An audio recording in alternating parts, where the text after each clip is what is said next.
Okay, well, let's get started then. Welcome back. It's lecture 11, and I want to try to finish up with chemotaxis today. And I also want to talk about persistent movement and collective movement and how you can implement those. And that part of the lecture will be based on materials that Giuliano prepared for last summer. And we'll see how far we get with that. As always, I need to remind you that the lecture is live streamed and recorded.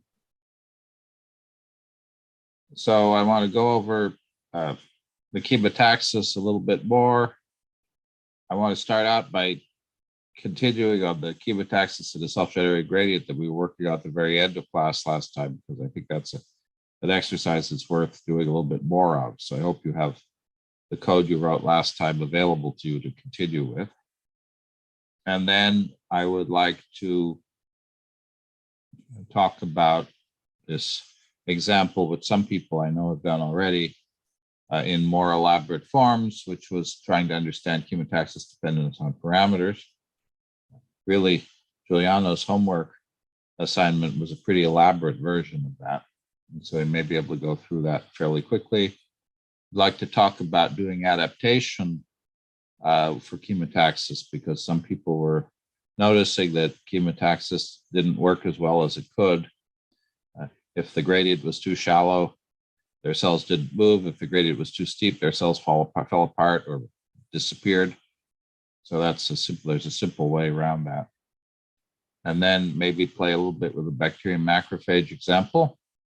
And then I hope with Giuliano's help, we could go over the external potential plug-in and the idea of doing persistent movement, and then ideally collective migration, which is derived from that. And Giuliano, what happened was I was trying to do it for a single cell and show what happens, and then build up to the multiple cell example. Your slide deck jumped directly into the multi-cell example.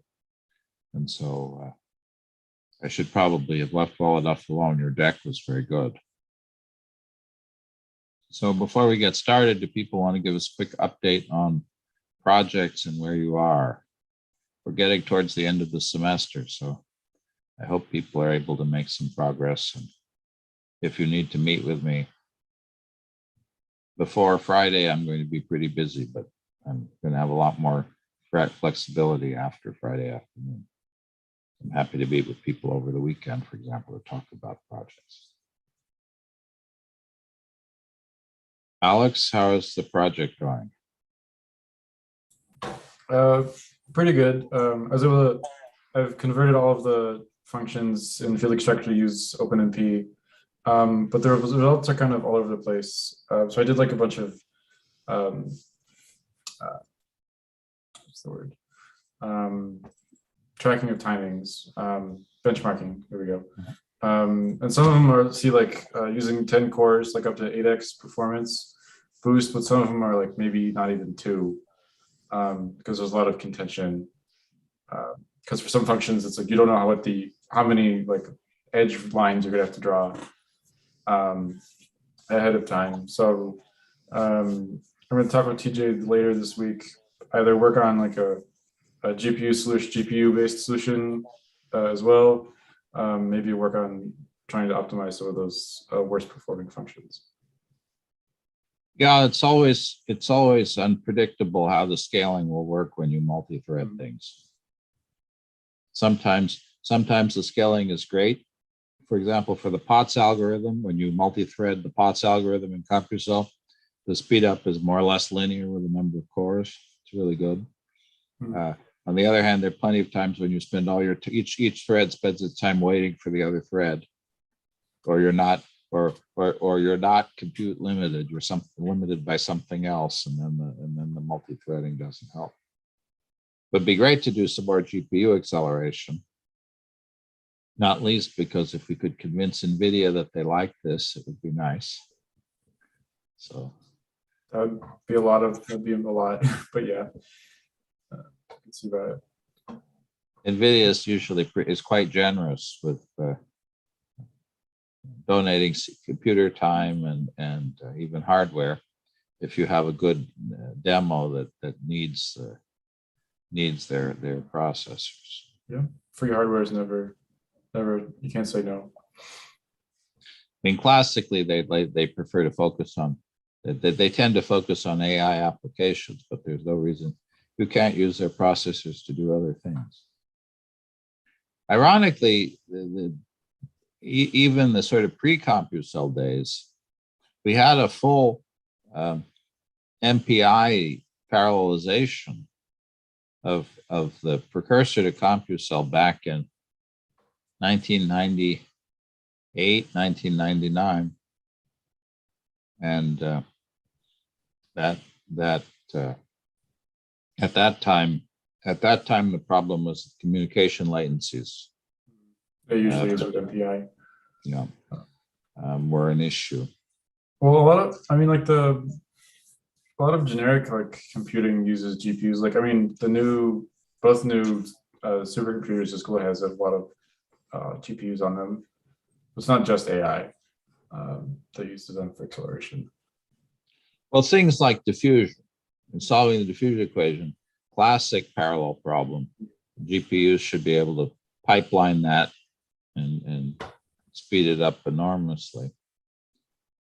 It gets a little trickier when you have all these options in the solver. The diffusion constants differ at different places. The K constants differ at different places. But in principle, that's all masks, and one should be able to do it. At least if the amount of memory per GPU is big enough. So that's the other thing you lose with GPUs. If your arrays are huge, 2D, they probably all fit on the GPU local memory. If you have a big 3D array, like 1,000 by 1,000 by 1,000 array, then I guess these days the GPU memories are big enough you can. Yeah, GPU memories can hit like 16 or 32 gigs, and there's pretty good algorithms to shard data and then do that sharing. But that was the problem when we had the GPU diffusion solvers a long time ago. That was the problem. When you went to 3D, you end up getting the data in and out of the GPU took almost as much time as you saved from the GPU accelerator. At that point, you just have to have the whole application run on the GPU. That's a lot of effort. Well, our collaborator did write the whole algorithm on GPU, but the problem with these stochastic algorithms is your pipeline breaks all the time, because every time you roll the dice and reject an update, you have to flush your queue and start over. And so it worked, but you didn't get a lot of speed up benefit from it. I gotcha. Yeah. Now you still had the advantage of putting everything on the GPU, meant that the things that were natural to the GPU went really well. And so I think you still won. But again, then you had some limitations with simulation size. But these are all things that are worth revisiting. The other thing I was going to say is I sent two emails around to people. One of them was announcing this Irvine summer school, which is excellent.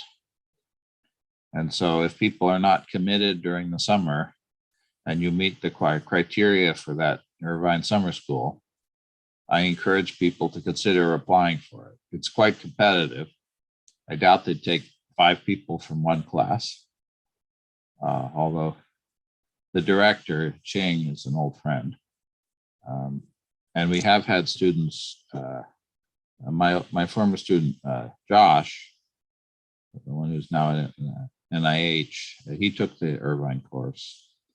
We've had some undergraduates and master students take that course over the years.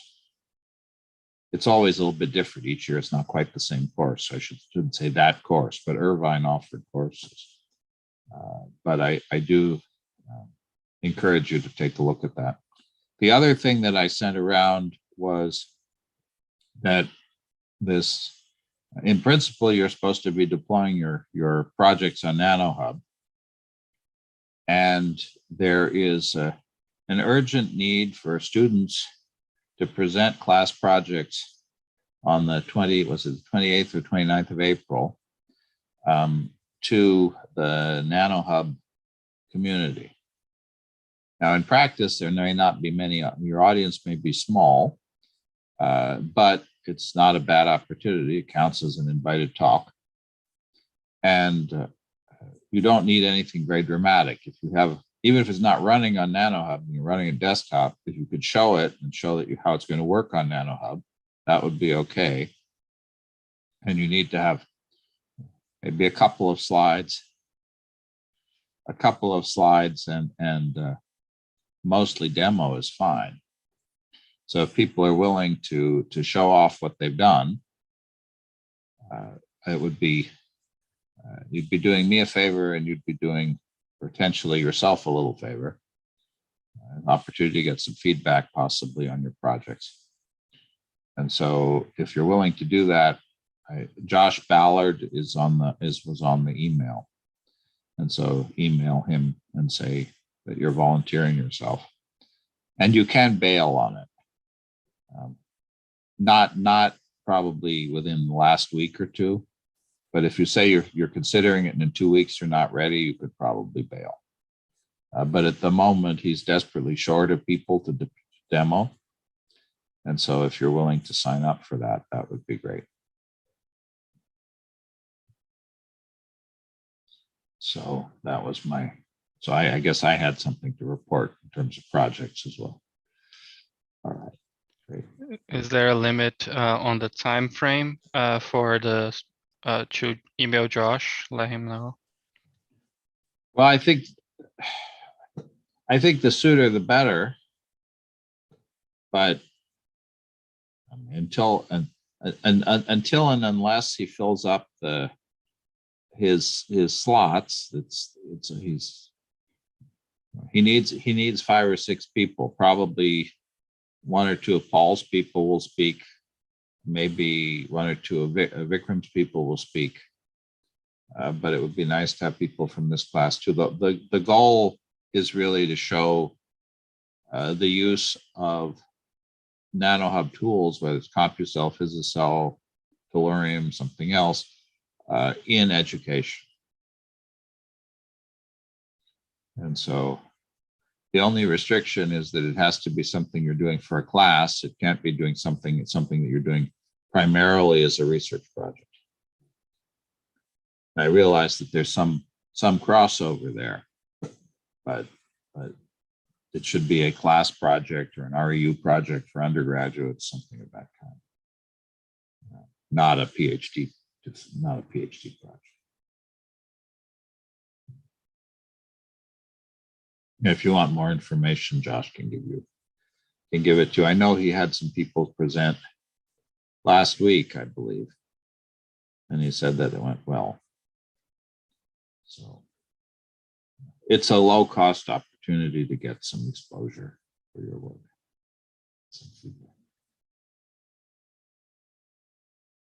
All right. So, Connor, how are things going? Project-wise. So, like I mentioned during the last class, we were transitioning over to multicellularity. Things were going well. And then we've had a pretty weird set of behaviors in the simulation that I don't think should be there based off of how it was working for the single cell situation. So most of both mine and Andrew's time over the past week has been spent trying to figure out where we went wrong. And my guess is that maybe it was something that when we were passing the code back and forth, the wrong version got passed at some point. It's reaching the point, though, that I'm thinking that the more efficient route might just be to go back to the last working edition and just rebuild it again. So, it's not ideal in that sense, but at the very least, we had the previous save to go back to. I also reached back out to Roland, and he mentioned that the same time that we had previously. Yeah, Juliana, that's a good call. Thankfully, we were doing that manually more or less, so we should be good. But Professor Glazier, he mentioned like 9:15 next Tuesday meeting. I personally am available at that time. I am waiting to hear back from Andrew, and then as far as you go, Well, I mean, you don't need me. Right. No, So I just why want to don't- let you why know don't I was you- at that Why don't time. you go ahead and book it Okay. and make sure you don't lose him? Because I had a call scheduled with him at 9 o'clock on Friday last week, and then he was an hour late. So I could have slept in an hour, I guess. But I did get to talk to him, and I think he'd be happy to go over it. If I can be there, it'll be great. But I think it's okay for you to be on. Now, did you want us to show what the problem is so that you can have people look at it together, or you want to keep working on this on your own? I think I'm going to tackle a little bit more on my own. Basically, part of what's happening is that cells are collapsing into oblivion, and they're not collapsing to oblivion for the reasons that we usually see.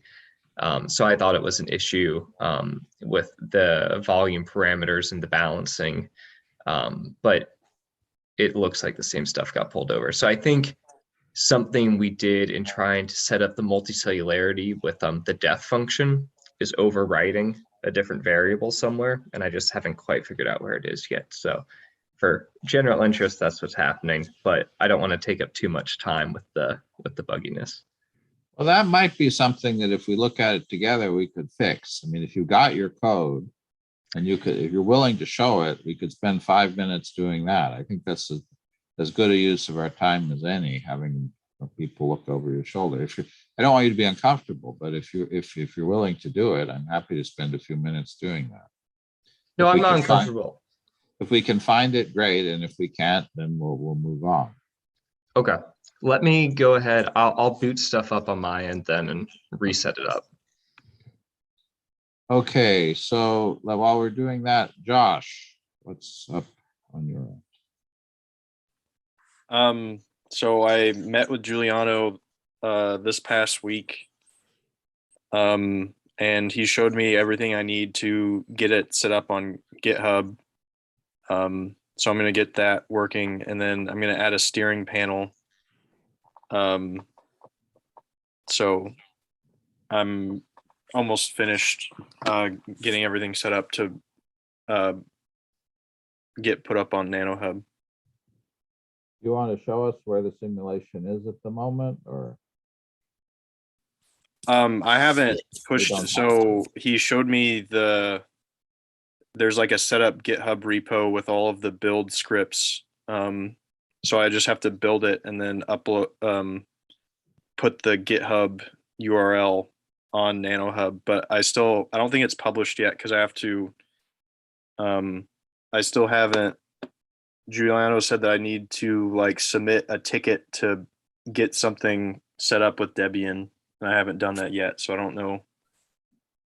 Yeah, so after you hit the first submit and you land on the status page, there's a place there to send messages. Let me go there.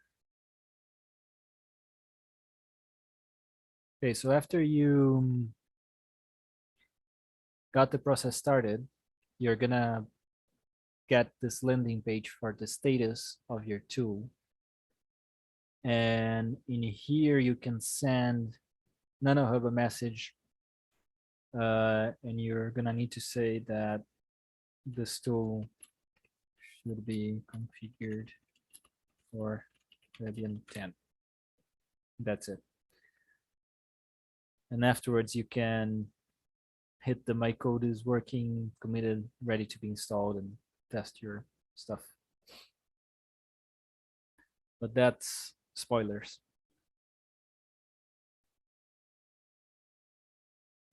Okay, yeah, I haven't pushed anything to the GitHub. I'm still working on some stuff, but once I should be good to push everything and get it Yep. on NanoHub.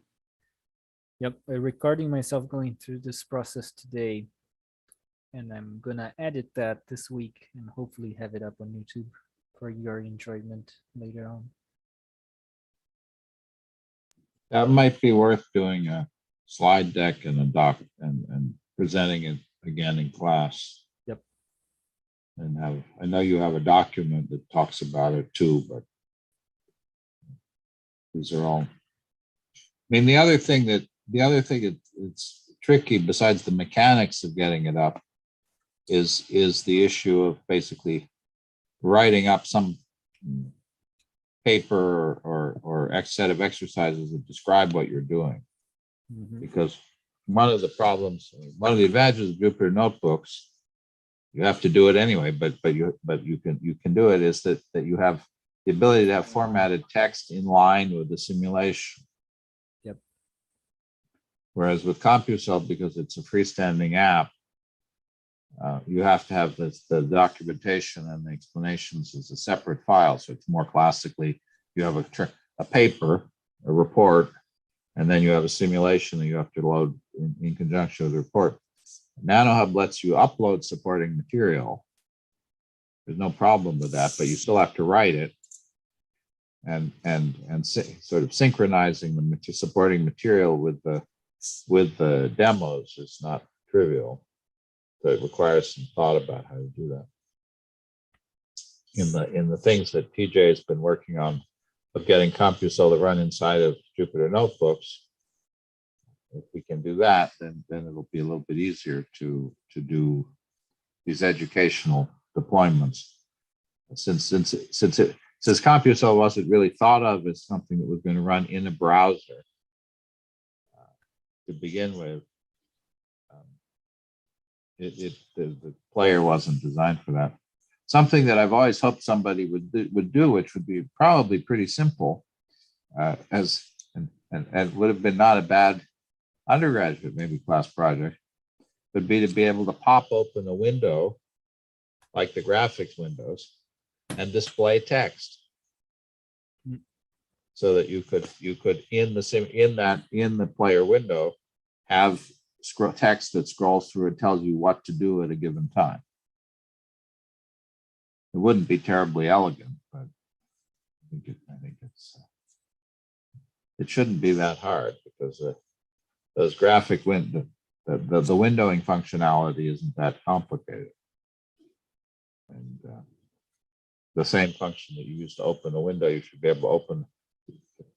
Well, we have that function to create a graphic window, and then you have to open a text box inside of it instead of a plot. But presumably there are VTK functions that would do that. PyQt VTK function.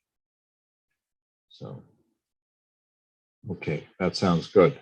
So Joel, Joel Jackson, what's up? Yeah, this week was a week that I didn't have a lot of time to work on the project. I also feel that I'm getting behind on that. So this week will be a week that I will pay more attention to the project, trying to move it further. But I'm still stuck in the process of trying to replicate exactly the same findings that they have in the paper. I probably need to set up a one-on-one meeting this weekend with you just to go over and check the functions again. I don't know if that's the problem or if it's just a question of parameters that needs to be tweaked, tweak it one way or another. So yeah. Well, I guess it depends. That's the other kind of thing. I mean, you could show, but this is in Tellurium, right? Not in CompuCell. Yes, in CompuCell I didn't change anything, and I don't think I will, because it's doing what it's supposed to do. I think now it's just the rate that needs to be applied, and that's why I'm using the Tellurian. And to do the Josh presentation, I think it would go well with him, because I can use two tools that is inside NanoHub, Tellurian, and I can run and then explain how that can be put in inside the CompuCell. So it's two birds, one stone kind of I thing. think that would be great if you want to do that. Yeah.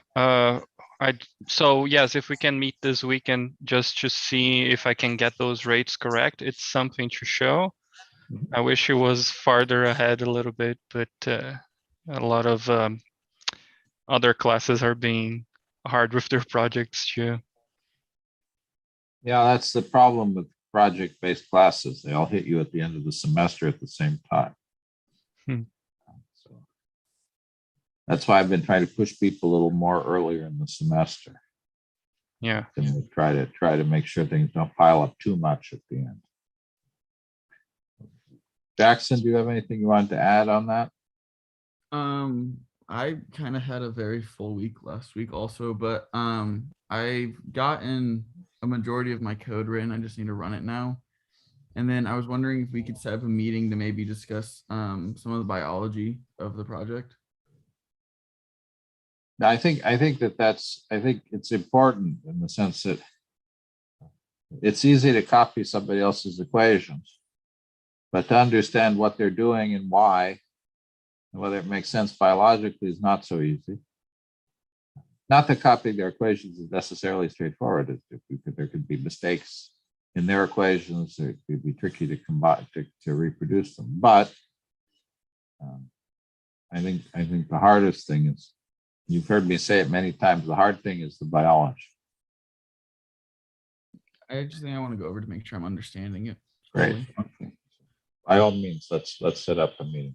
Okay. Be glad to do that. Okay, Connor, are you ready to show us your problem? Yeah, I'll show the actual player first, just so everyone can see what's happening. The last time something drove me this nuts in my code, it ended up I missed a letter somewhere. So let's see. Can everyone see the player?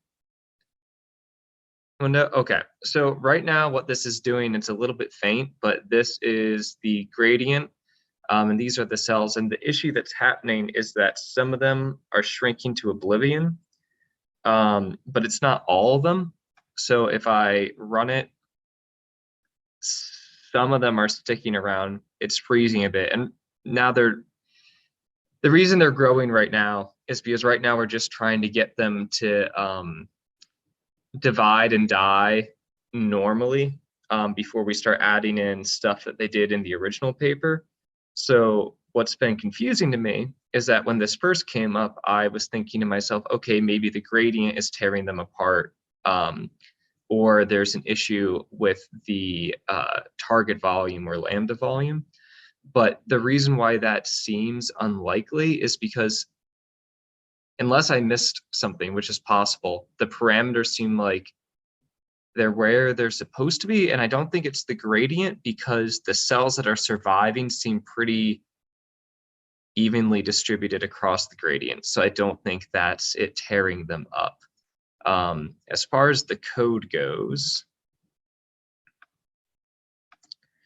I apologize. We've been going back and forth a lot, so there's a lot of comments kind of scattered right now. I didn't clean this up to prepare showing it to people. But as far as the start function goes, the way that it's set right now is that lambda chemo is at 5. And I think I have, yeah, and lambda volume is also at 5 here. Persistence is 3. And then in the step function, this was most of the stuff that ended up getting changed. So one of the things that we have is, oh, that's supposed to be commented out. That shouldn't be it though. In terms of the mitosis steppable, one of the things that we did was that we wanted it to be such that the parents and the children had the same volume, because in the paper, it doesn't actually split normally. It's just a culling and a multiplication. So this is our attempt at replicating that. And then we we ended up realizing afterwards that Wizard had a death function, but since we were hard coding it, we had the death steppable built in, where if a cell dies, its target volume gets pushed to 0. So far, I've been a little bit, because the primary things that I suspected do not seem to be what's causing the shrinkage. And I don't, some of this stuff is written by me, some of it is written by Andrew. So you can ask questions, but Andrew is not here, I don't think currently. So if it, I will answer to the best of my ability. Okay, so why don't we go back to the player for a second and just step it a few times. Okay, and see what sure. happens.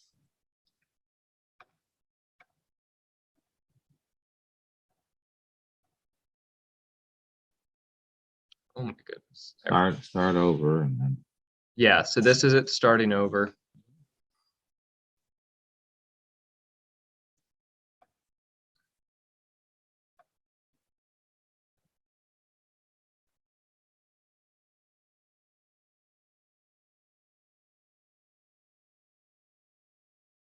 Okay.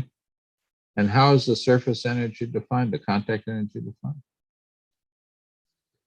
Let me go back.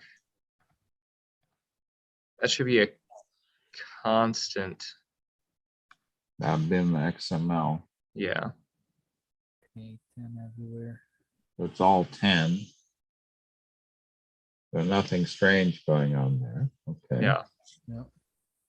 Yeah, we hadn't modified that yet because we hadn't implemented the ligand site. So that should all be. And you only have one cell type. Oh, Yes. and you've already done everything we're going to do in class today. So you can help us teach the class. That sounds fine. So, and the temperature is 16, all right? Yeah. All right, so then let's look at the Python. I don't see anything strange here. Doesn't mean there isn't something strange, but I don't see anything strange. Sometimes with the XML, it's easy to put a tag pair out of place. And boy, does that make a mess, because it doesn't usually throw an error, but it doesn't do what you expect. So okay. So let's look at the definition of the cells to begin with, where you're assigning the cell volumes, target volumes, and target lambda volume. Right up here. Okay, so in the start function, we go through all the cells, you set. Some of this is leftover code from translating it over from the single cell chemotaxing that we haven't had a chance to clean up yet. So these are not currently, well, that's relevant for saying, but I don't think this should be relevant for what we're looking at. This is where it should start. Right. I don't think.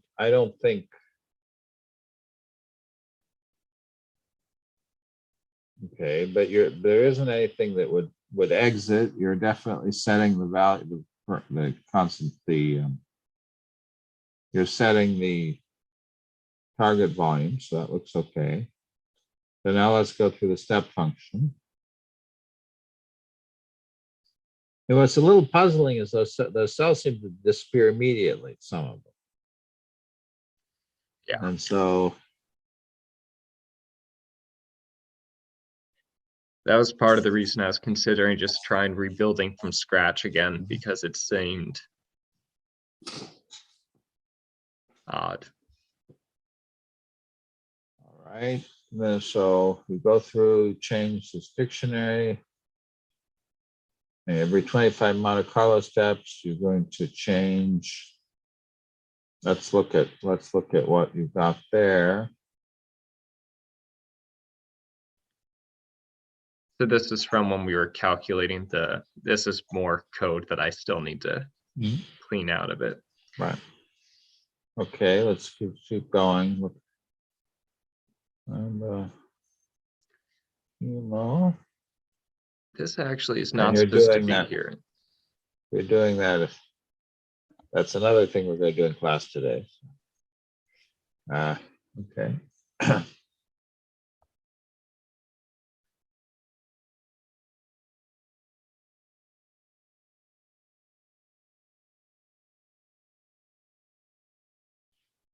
All right. And so where do you kill the cells or have them divide? So I do, that got implemented within the mitosis steppable. So here it's being set that if the length of the cell list is greater than 10, we're indexing through, and as we tell them to die, we set the target volume to 100. I don't think this is it because I ended up, there's a slightly more minimal version called Multicellularity V2 that I have up here, where I did try to clean out some of the code, but didn't have all the features. And one of the things that I cut out was the death code. And I feel like I remember having the same issue, but also when I tried to run it 5 minutes ago, it crashed, so I can't confirm. So can you comment out line 306 and put a pass in? Sure.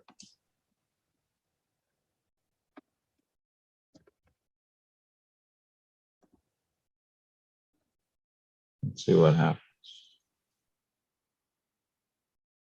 Because it looks like that's the only place you're playing with the target volume. Yeah. Can you all see it? Mhm. Okay.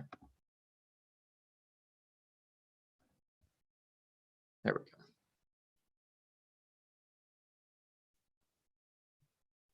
Looks like it's still happening.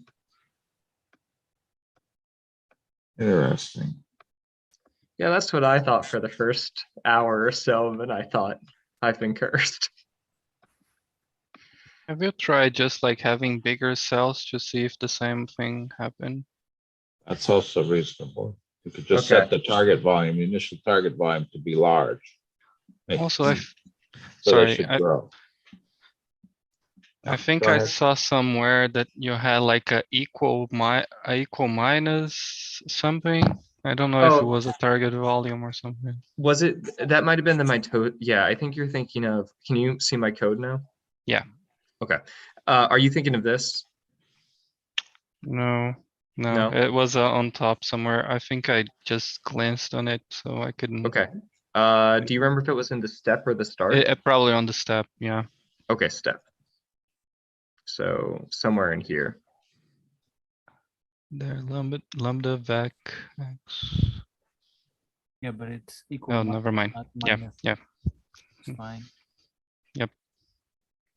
All right. Let's Okay, see. so making cells big, is that the current? Yeah, let's try that. I mean, right now they're set for. Make it So- 200. Just Okay. make it 200. I ended up doing that. Also doing a similar thing with lambda earlier, but well, okay. Also, just double check if you're not initiating anything on the XML too, because I think I had problem with that. Like,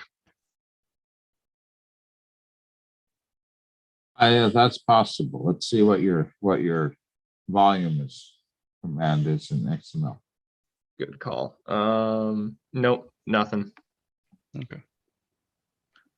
Okay, so iterating through with it set to 200, and it's the same thing.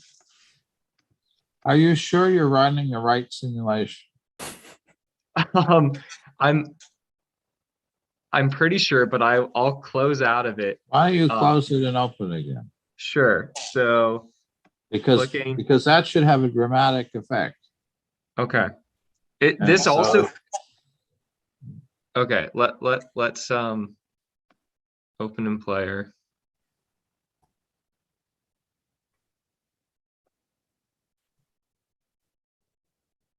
Yeah. Something is odd. Something's very wrong and I have not yet found it. It's the story of this week. Can you do a control F on target volume? Sure. I have to edit, show all of the Yeah, you got it. places.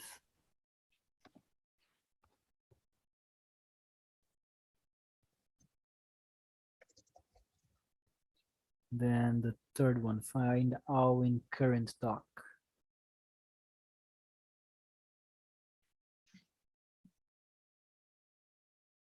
So it's on 75, which is where it gets set for 200. Yep. And then 306, which I think is going to be the death function. Yes. And then when it gets divided by 1. Just remove the division by 1. Okay. I don't know.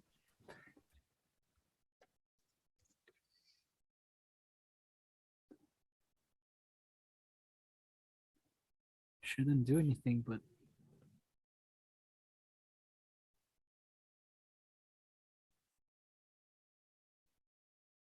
and yeah, if we are seeing it, them disappear before they divide, so that shouldn't be it anymore. On the off chance, Can you open the, okay, so plugin volume. Is the volume plugin called correctly? Is it just volume? let's see. Yeah, when you're setting things up on Python, that's the way to call it. Yeah, I think It looks right. I'm just, I mean I can try doing it again, like going to yeah, just try replacing that with. yeah.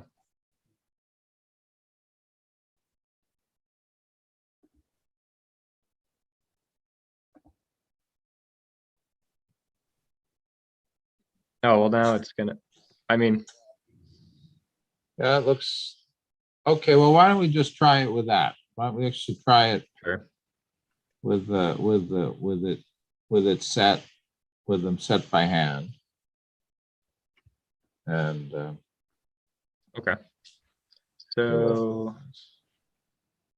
I'll just leave that as is. I'm Okay. not gonna mess with anything. Do I need to?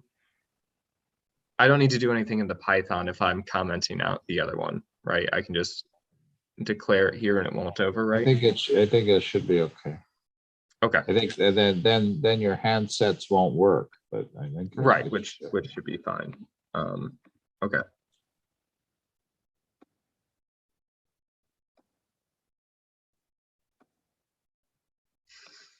They're still disappearing.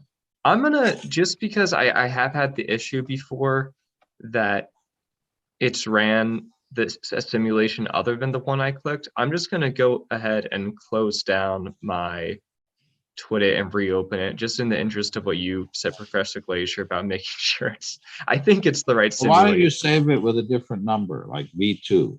Okay. And so you know that the name has changed. Well, I do. I have I'm pretty sure this is the only one I have open. I have it open in a completely different folder set. That's okay. I just want to make sure.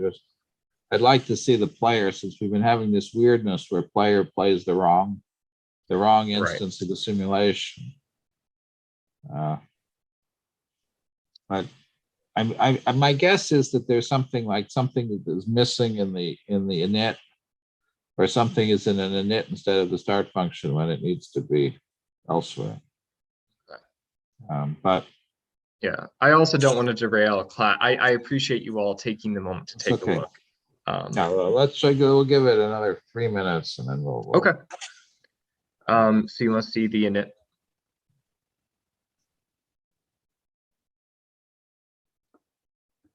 It's in the regular start.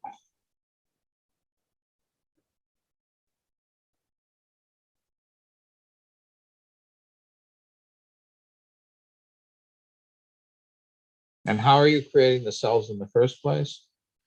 So this was something that Andrew did. And I think we talked about it earlier today. I think we're going to switch it.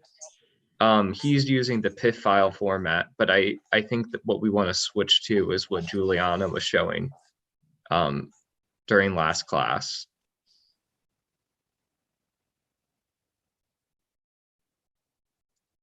So wait a sec. So how are you? So this is how you're instantiating the self? This is Yes. how you're creating the self? So you create a range. So basically my understanding of what he ended up doing, and this is with the disclaimer, I don't want to put words down his, down his, I'm sure he could explain it better, but there was already a PIF file loaded, and then he's overriding it at the start. So what gets generated here, I think, is the condition for the next run of the simulation because it's saving the file. So there's already one in the overall folder to start. So you're reading in the PIF? Yeah. Where do you do that?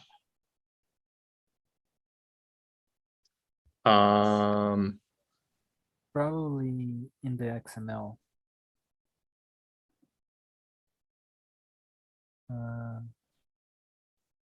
It is a steppable, I think. Scroll down. There. Yeah. Okay.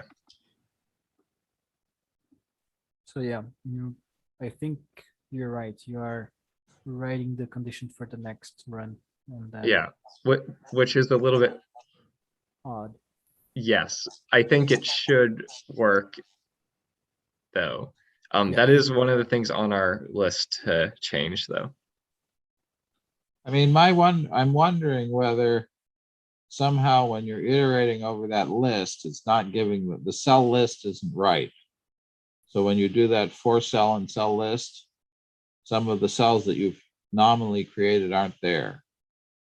Oh, interesting. Okay. Yeah. Definitely doesn't look like a volume of 200.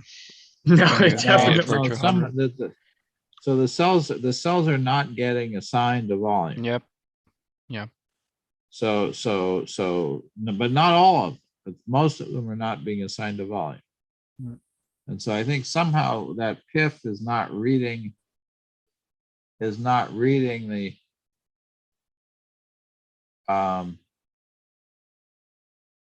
is not reading properly. In that case, what I think I will try to do next is that I will comment out the PIF version and go ahead and try to set up the random initialization in the start function. And then I will, give folks an update as to whether it is working. Yeah, I'm pretty confident that the problem is that somehow the cells that you're reading in from that PIF are not the ones that are being initialized in that start function. Okay. Yep. Okay. Well, I would not have caught that. Thanks. One thing that you could try to do is all of that initialization in the start. You could Mhm. have a if MCS equals 0 in the step and do it there. I might try that because maybe the PIF initializer is actually being read after the start function. I would think it Shouldn't. would happen before any Python stuff, but maybe. But I agree. I mean, to me, this is clear that your lambdas are not being set for the cells. Okay. Yeah, that makes sense. I And don't know whether- the PIF. The PIF file has values for cell volume on them or just location? Just location. Just the pixels. Oh, okay. So. Okay. Okay, well, I'm sorry and I'm happy to meet with you individually and try to debug further, but. No, I appreciate you all, providing additional sets of eyes. That was a good way to hive mind it. Well, sometimes you're lucky and it's something that's obvious in retrospect, and sometimes it's not. So I think it was worth taking a look. Okay, so last time we talked about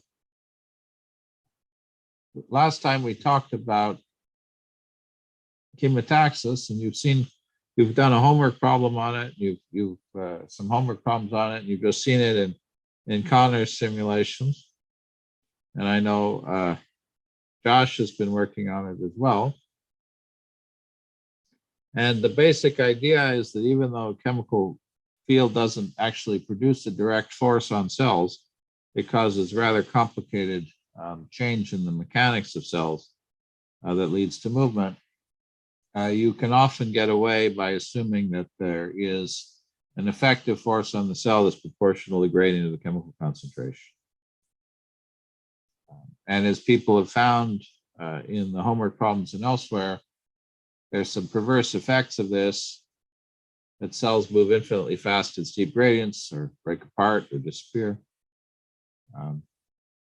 It's also true that the cell, when it moves, doesn't change the chemical field. If you're in 2D and you imagine the cell crawling on a signal, that may not be so bad, but in 3D, if the cell's moving, it should displace the chemical. And the cell should also be taking chemical out of its environment when it's sensing it, because sensing by cells is destructive. And so the basic specification that we remember from last time was plug in chemotaxis. We have to say where we're getting the chemical field from, the name of it. And then if we're going to specify by cell type, chemotaxis by type, name of the cell, strength of the chemotaxis. And then if we're restricting to only certain surfaces of the cell, we need to do that. If we're going to do this with Python specification, then we're not going to put all that information. And so I'd like to maybe start out by doing a little bit more work with that simulation that we were working on at the end of last class. This idea of looking at a cell following a chemical which is bound to the extracellular environment. And that gives rise to some rather interesting behaviors in terms of persistent movement and also what's called self-avoiding random walks. And so I think I'd like people to try as an exercise, coming back to what we did at the end of last time, which is to start out with a simulation. 100 by 100 maybe is too small. I might make it bigger. I might make it 256 by 256. And define a single cell type and a single chemical field. And then we're going to create contact energy. We always need contact energy. Chemotaxis and volume. And then we're going to say that there is no diffusion and no decay globally. Inside our cell, we'll say there's no decay, but we'll say there's a small amount of diffusion inside the cell. You can try to see what happens differently. And then what I'd like to do instead, last time we did this using just the decay inside the cell. This time I'd like you to try using that secretion plugin that we worked on last time. And so create a blank secretion plugin in the XML. And then in the Python steppable step function, define a cell-based uptake and use a total count. So you keep track of how much chemical the cell is actually pulling from its environment. And for fun, create a tracking field that reports the amount of chemical taken up. And remember, you're going to get a minus sign, minus amount reported by the total count. So you have to do an absolute value of it or a minus.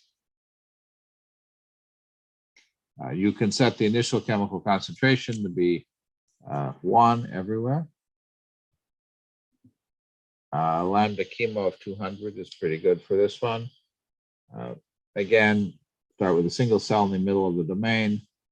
And then the other addition from what we did last time would be every maybe 10 Monte Carlo steps, create a plot, regular plot, but instead of having the x-axis be time, have the x-axis be x, the y-axis be y, and put a spot where the center of mass of your cell is. So you're going to get a set of spots that keep track of where the cell moved. In this case, the chemical field itself will report where the cell moved, but it's a little harder as it keeps drawing to see what the trajectory was. So is that a clear exercise? Any questions about that? So does everybody have the code from last time? Does anybody need it? I don't think we got to this exercise of the is this the one that is following the other one? So I mean, I can walk you through setting it up if you like with Wizard, or I think maybe why don't you try doing it on your own? Wizard gives you almost everything you need here. The things that aren't going to be in Wizard immediately would be the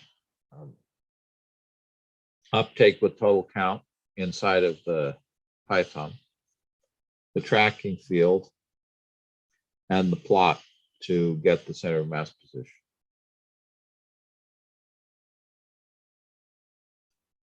And Giuliano, if you have the code, the code from last time, and you want to save it into the student materials folder, we could do that as well. But I think I could be very wrong in my estimate of how much time it'll take to do this, but I think based on where you people are with their experience of CompuCell, it shouldn't take too long. And if it does, we can do it together. I'll give people a few minutes to try it. Is there anything that's not clear about the simulation specification? The secretion here is from the medium instead of one of the two, or is a bacteria? Okay. So that's a term. CompuCell has a number of terminological cruxes. Things like calling the periods frequencies, calling fluctuation amplitudes temperatures. And one of the things that it has as a crux is that if you want to do absorption, you use the secretion plugin. So in the XML, you have to enable secretion as a blank plugin. And then you use the get secretor, and then you use the uptake function in the secretor.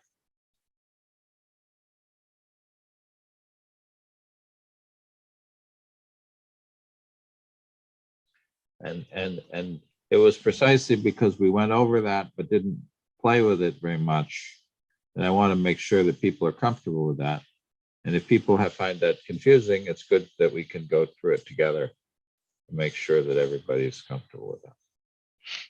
Another question, if I may. When we are defining Chemotaxis plugin, we should use the field, and the cell type in that case will be the bacteria or the amoeba. Well, you can call it just cell if you like. I think the reason it was called amoeba or bacteria here was because at some point the version of this code was a stripped down version of the bacteria macrophage simulation, and so it inherited the name amoeba. But you only have one cell type in this simulation, so you can give it any name you like. Yeah, I'm sorry, Cell I just is noticed there. Sorry.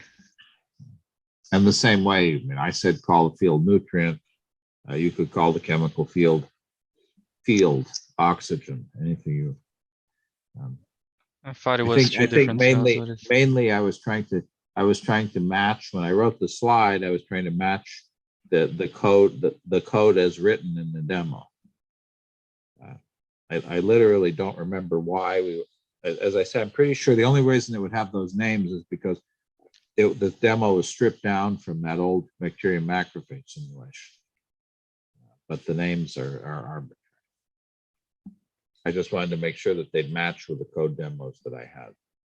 Okay, if you're done with the exercise, you could explore what happens when you change lambda chemo, and also when you change the uptake rate.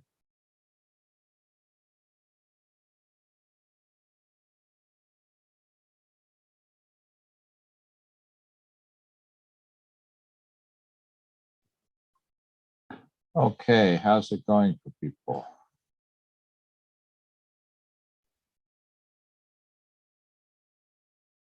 I updated the simulation itself. I'm just working on getting my plot set up still.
So again, if you've got it, if you've got the basic exercise finished, there are a lot of things you could do.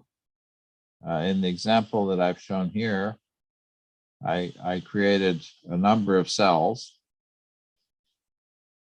and let them run around. And I think the thing that you can notice if you look at this picture is that you'll notice that the centers of masses of the cells, which is the trajectory on the left, it's not that they never cross, but they almost never cross. And there is a typical separation between them.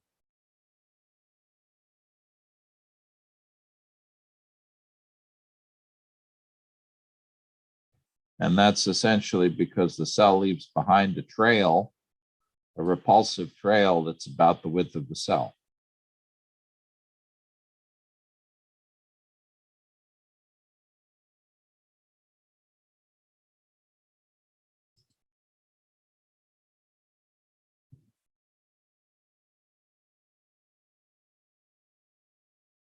So people could play with that a little bit. In this case, I made the strength of the chemotaxis 10 times stronger than it had been in the original version. I made it 2000 instead of 200 to speed things up a little bit. Are people getting something similar to that? The ones who got it done? People who don't have it done should keep working on it.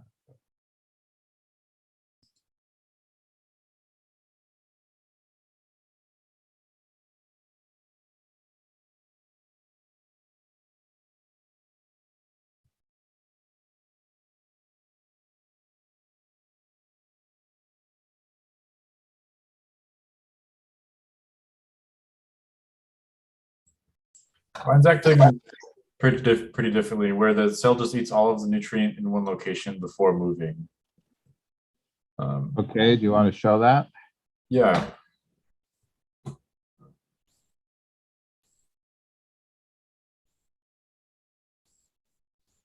Let's zoom. Well, because if I make the you said the chemo was 2000. If I made it that high, the cell just like goes all over the place. We really need to fix that pull down menu. How did it? I have no idea how that got messed up. Yeah, I don't know. So yeah, it eats all of the nutrient in one location before moving. That's kind of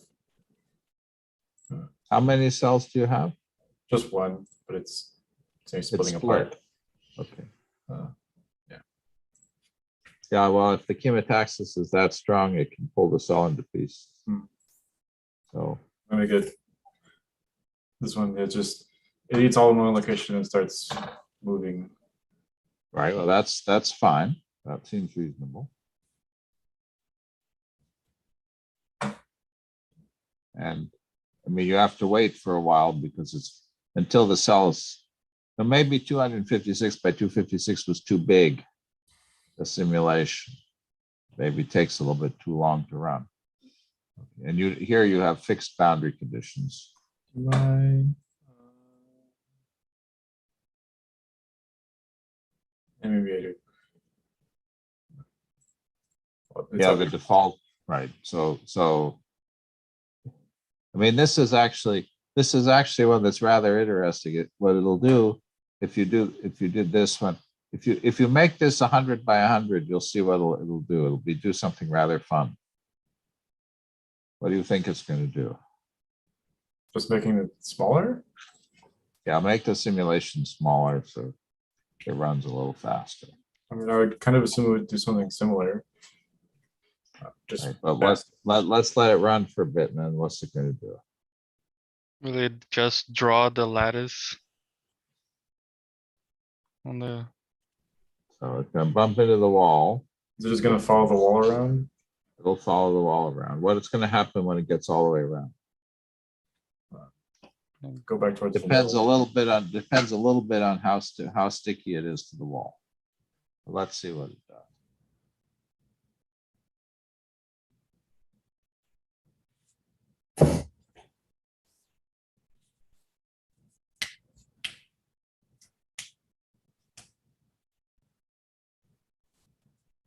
I didn't do the total count in the tracking field on the cell. It's asked you to do that, and I haven't been. Is it just going to spiral all the way until it? That is fun. Again, it'll depend a little bit on the strength of the chemotaxis versus the adhesion to the wall. But I think it should come off the wall when it gets to the end of this. Did Because we it really ever? doesn't. Sorry, go ahead. Go ahead. Did we ever observe something similar in biology, like a cell that sticks to the petri dish, like the edges, and then spiral? Well, let's see. I mean, bacteria are pretty good. I mean, an individual bacterium probably wouldn't do this, but bacteria are pretty good at cleaning out their food supply. So I got lost.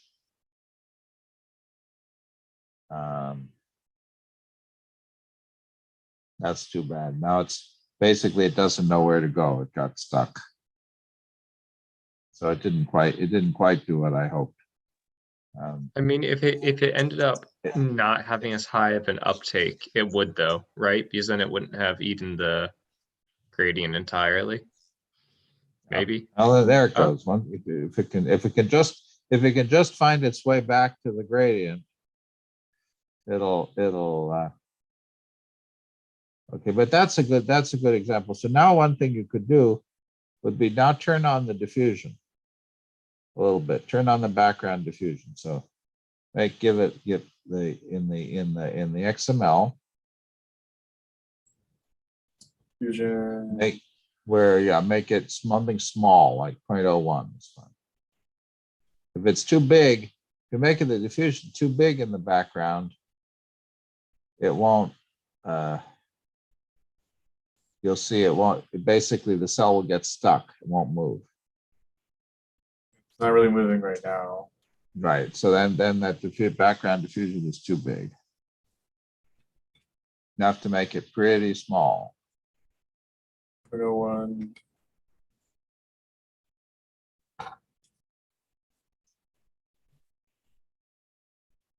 Okay, there it goes. Because the time scale for movement has to be slower than the time scale for forgetting the chemical field. As I say, this is actually a very rich problem. One could spend a lot of time thinking about biological and biophysical meaning of this problem.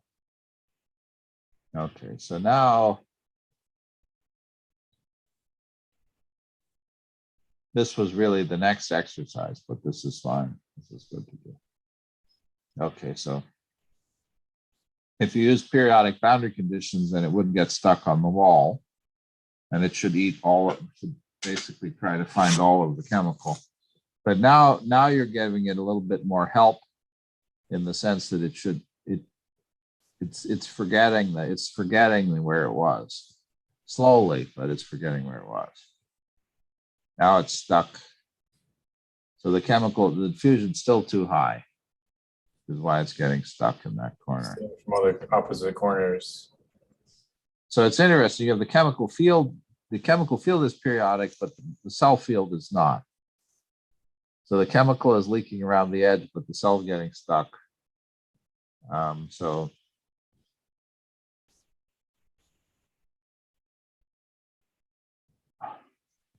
It's the only way to avoid getting stuck to the walls is putting a boundary, a cell boundary. Okay, yeah, that's that build wall command, right. which we never have talked about. That's something I can show you if you have Python. In the Python, there's a command build wall, which, because it's something one wants to do, it puts a 1 pixel wall around the edge. And then if you define that as not liking to touch your cells, it works pretty well. Now let's see what happens when we bump into the, well, this time you made it periodic. So now it shouldn't,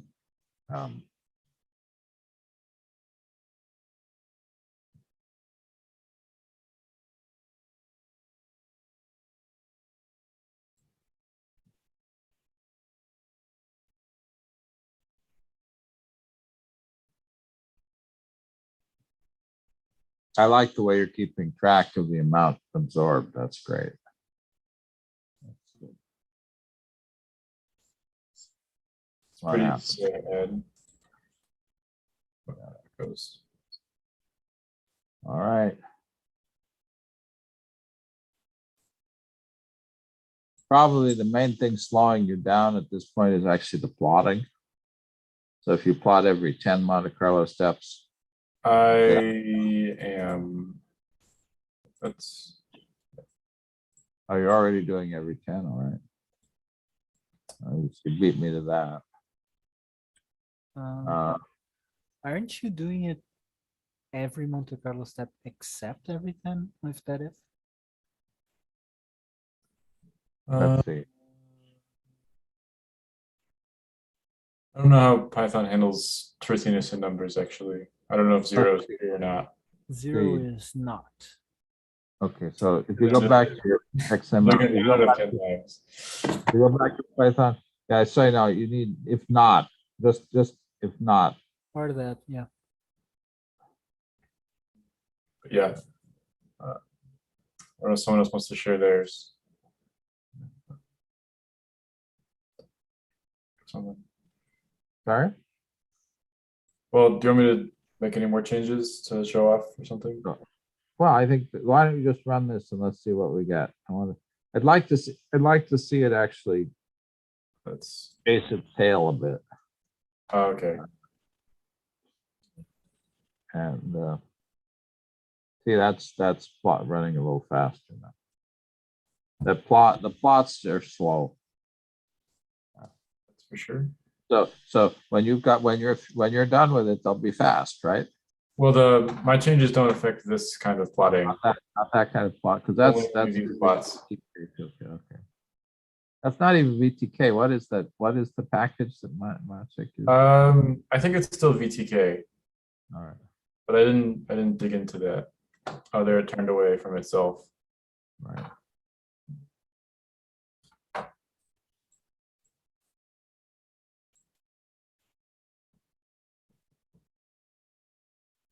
So this is now.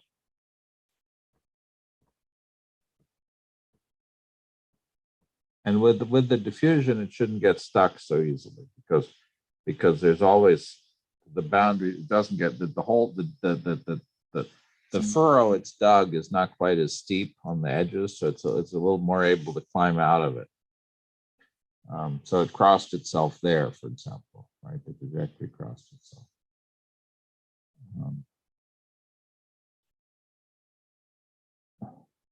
It doesn't like very much going across itself, but it will if it has to. So, If you have no diffusion, it really will, it repels more. The higher the diffusion rate, the more it's able to cross itself. And in this case, we don't have a source of nutrient. So the total amount of nutrient available is going down as we're running.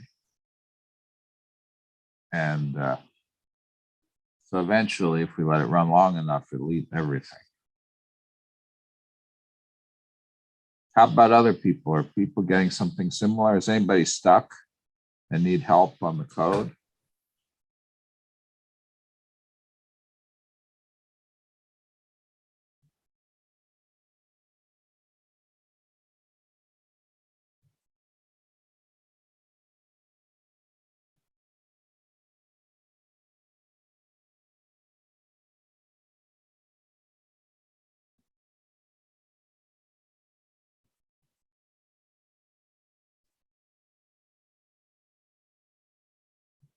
Yeah.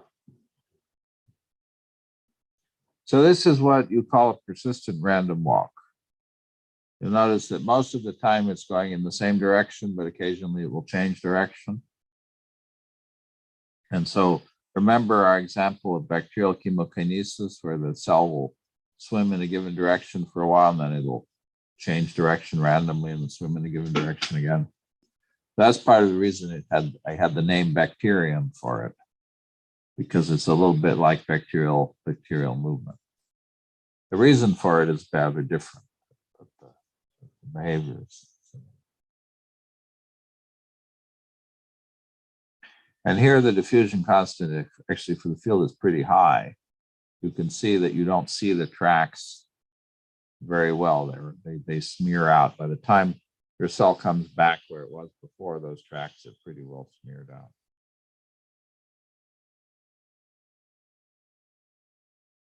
All right. Does anybody else have a version of this they'd like to show off?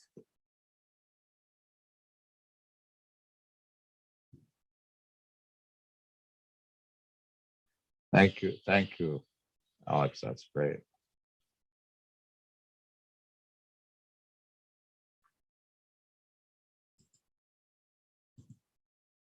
Let's see what mine has done in the meantime.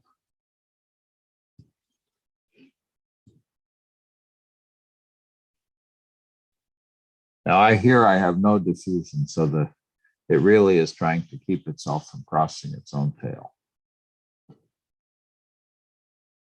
And you'll notice that you have these squiggly lines. but there's a typical wavelength, which is the size of the cell, which is preserved. And this is a biological mechanism which can get cells to move in parallel with each other. It does happen biologically.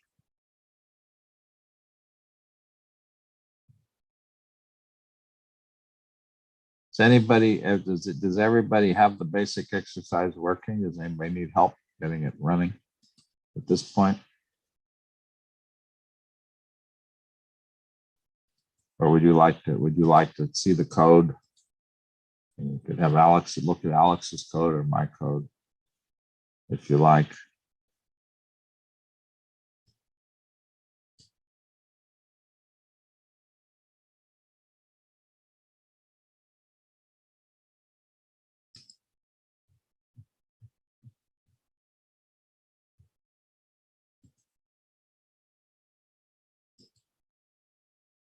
So if I look at how I did it,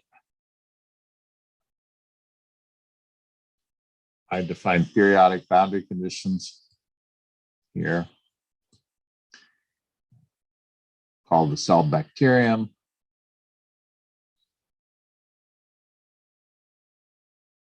I set the chemotaxis strength of 2000 in my particular simulation. No diffusion, constant initial concentration, diffusion coefficient of 0.01 inside my cell, periodic boundary conditions for the chemical field, created, in this case, a couple of cells, not just a single cell. And then inside the Python, I created a plot window for X and Y, with made dots. Got a reference to the secretor. As Joel pointed out, calling the uptake thing a secretor is confusing. Then I iterate over my cell list. I do secretor uptake.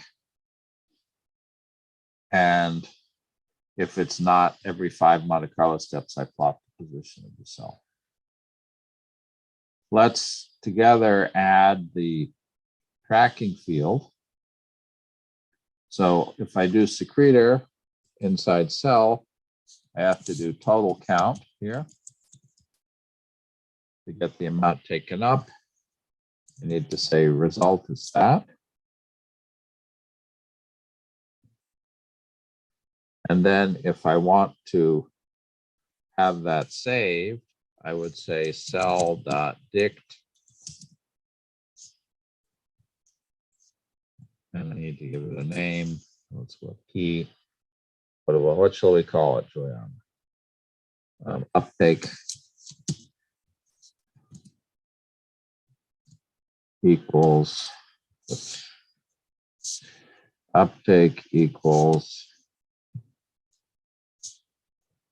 minus res dot tot amount.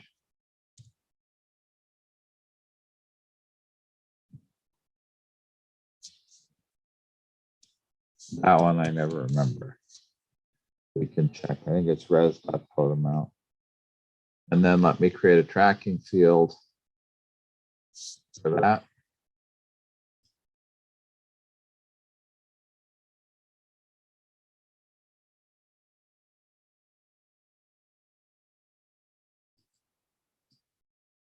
The field name will be uptake. The uptake.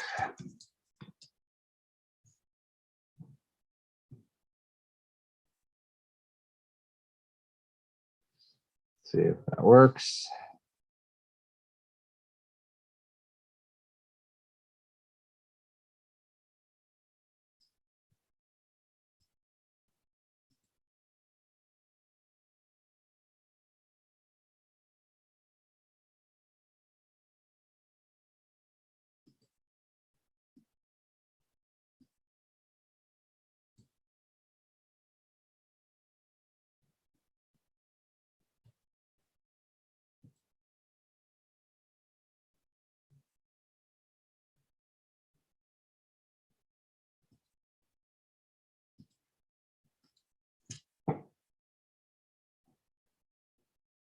My cells are sticking to each other, so I probably should make them non-adhesive. But you can now see how much each cell is taking up as a function. If I want to make them non-adhesive, I can go over here, go to the contact energy, and make that a bit bigger. Really spread out.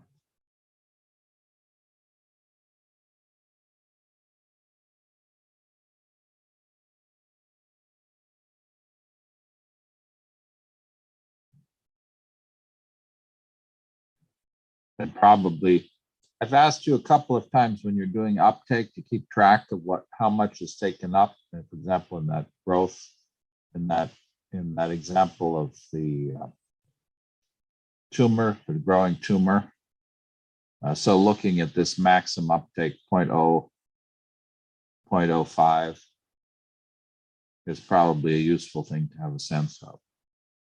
So you can get that from looking here at the max. Okay. Did anybody else have any results they want to show for this little exercise?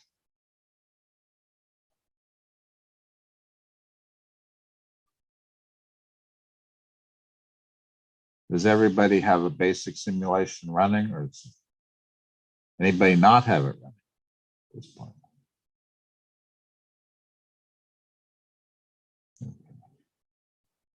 Again, there's quite a bit you can do in terms of exploring the dynamics. The other thing that I would say is worth trying is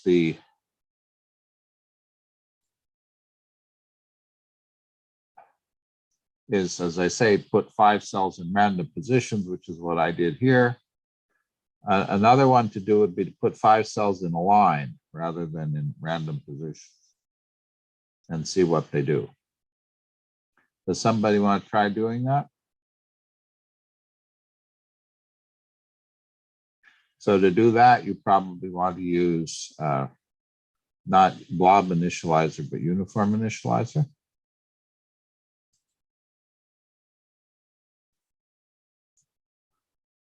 First person to get that to work, let me know.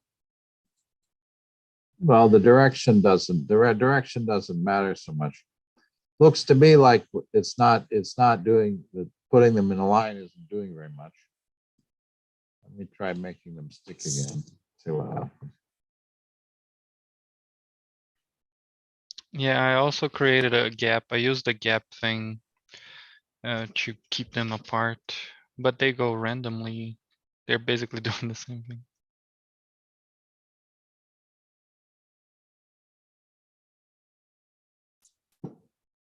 So if they stick to each other, then they move as clusters. So this is a little bit like what Connor and Jackson, Connor and Alex are trying. I'm going to get it right a minute.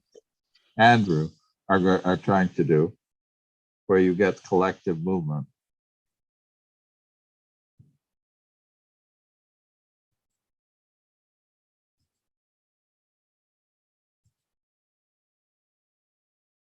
And you could plot here, the uptake would tell you how much nutrient they're taking out of their environment. So it'd be interesting.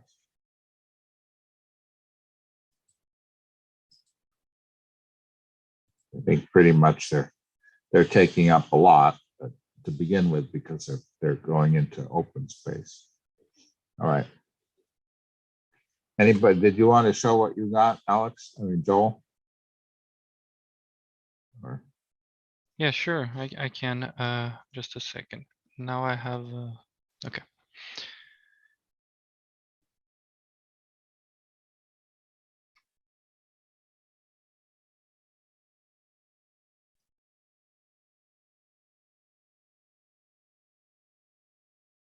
Yeah, I tried to do the same thing and take the contact energy, make it lower so they can stick to each other more, but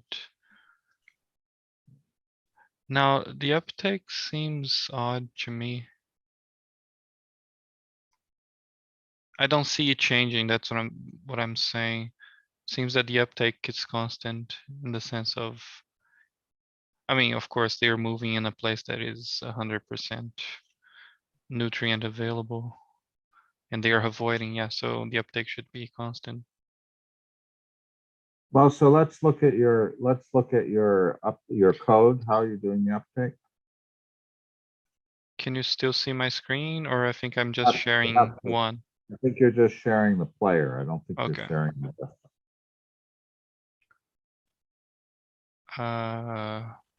Let me do this. Oh, here. Okay. I basically took this code from the driver. I couldn't come up with myself. So here we go. Is this the correct way of you don't implementing have- it? You don't have, no, that won't work. No, okay. Okay. There you go. So there are a couple of things. First, when you do uptake, you have to do total count. Oh, okay. Total count for this. Okay. So it'd be uptake inside cell total count. I don't know if there is here, is it? Okay. I think you can just tag it on at the end. Uptake inside cell total count. Just type the words total count after inside cell. Oh, in line yes. 46. And then And the then- second thing is, and I would do that in line 46, not in line 48. Oh, okay. Line 46. And I wouldn't erase line 48. Okay. And then I have to change this, right? Because this is No, not the so you- correct. No, you need to say, what are you doing? Undo, undo, undo. Put it back the way it was. Undo again. Undo. There. Okay, now in line 46, add the words Okay. total count after inside cell. The same thing here, but No, but you're not going to use it twice. You're only use it once. Just in line 46, type total count. oh, You want to okay. get the uptake total count. You're doing secretion, you're doing uptake twice. You're only going to do it once. Okay. The second thing is secretor returns an object, not a value.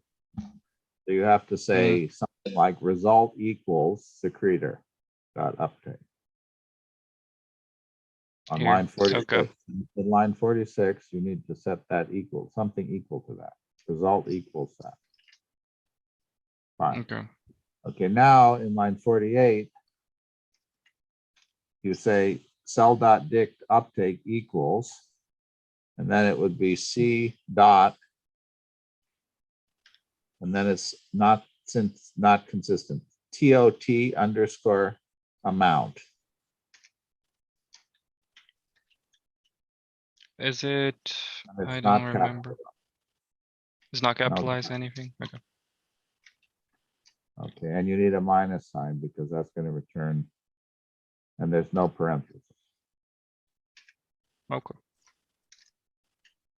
Okay, now try.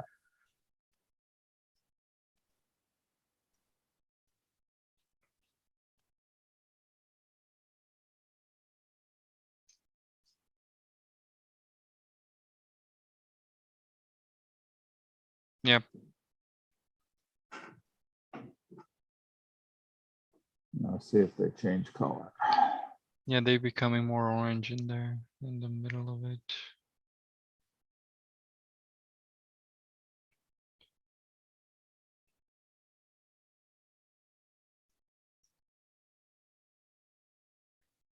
What happened? All right. So I apologize. My Zoom screen was minimized because I can't look at video and code at the same time. Why are they all sticking together right now? It's because I gave it a lower energy contact for its cell to cell, but we can change that probably around here, I think, somewhere. Yeah, Yeah, but it's in the just contact- to test. If you go to the contact energy, My God, my brain today is completely fried. Contact here. out there. Yeah, it's It's 2 third, right now. 20. Make that 20. 20. If it's Oh, less than 0.8. 20, Oh, 20. 20. Okay, there you go. Yeah, no, they're spreading. But they still seem to be all the same color, which is a little bit. When they cross each other, you should see them. You should see the value come down. Let's see if that happens. I'm not This sure one why has- it's hanging up on you. What is what? Why the simulator is hanging up. It seems to get stuck. Mm. Yeah, there's one that's turned yellow. So Yeah. Here and there. all right, I don't want to spend too much time on this. The last thing somebody you could do, and maybe since you're running it, you could do this, would be to add a secretor in the medium. Okay. And when you do that, you have to actually include, well, let's Go not to do the that. end. Let's not do that today. I think it's going to take too much time. Okay. The thing that's interesting is to have the background, the medium secrete. And if you're going to have the medium secrete, you need to have a global decay as well, because otherwise it's going to blow up. And what you want to do is you want to set, I'll walk you through it. Let's just do it together. Go back into your XML. And we're going to do global decay constant. And the equilibrium value is 1. And the time scale for recovery is going to be 1 over the global decay constant. So we need this to be something like 1 over 1,000. 0.001, fine. And now we need to add a secretion term. And that's always a bit of a pain because I mean, we could do it in, okay. Okay, fine, secretion. So we're going to do secretion. We need not constant concentration. It's going to be constant value. It's going to be constant. It's going to be secretion type, the regular one. So you don't want constant concentration. And if we want the equilibrium value to be 1, then that whatever rate we secrete at has to balance the rate of decay. So it has to be 0.001. There you go. And you have to give the field the name, the correct name.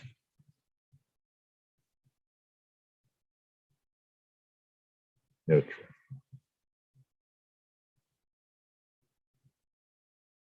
All right. And let's see what that.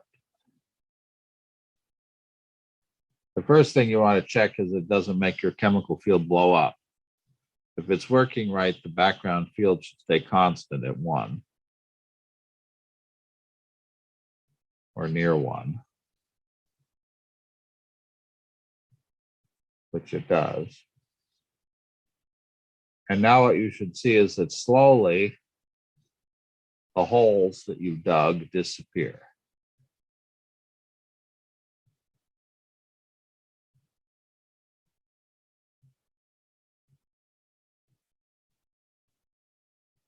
And in this case, it should take about 1,000 Monte Carlo steps. So you see them fading out in the middle, just at the bottom, just above where you have the label for X.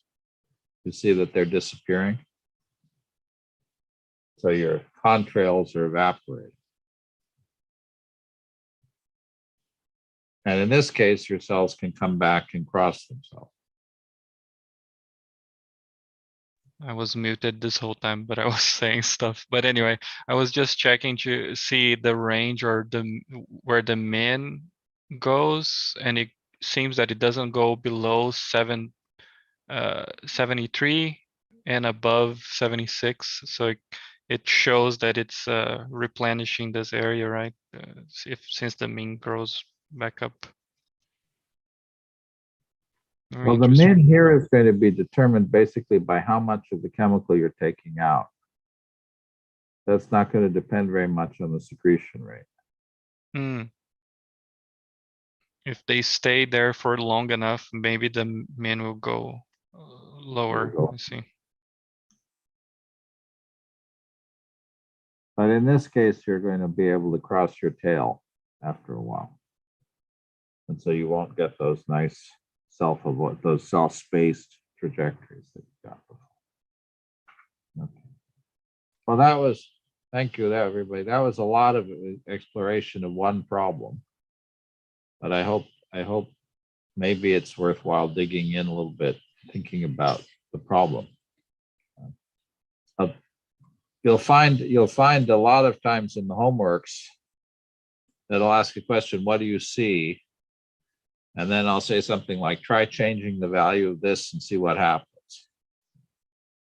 And I realize that that's pretty open-ended and in some ways a rather threatening thing to ask people to do. And so I thought maybe once we could actually try doing it together. And so I hope walking you through that was not totally uninteresting. I realize it slows things down. It takes time to do it.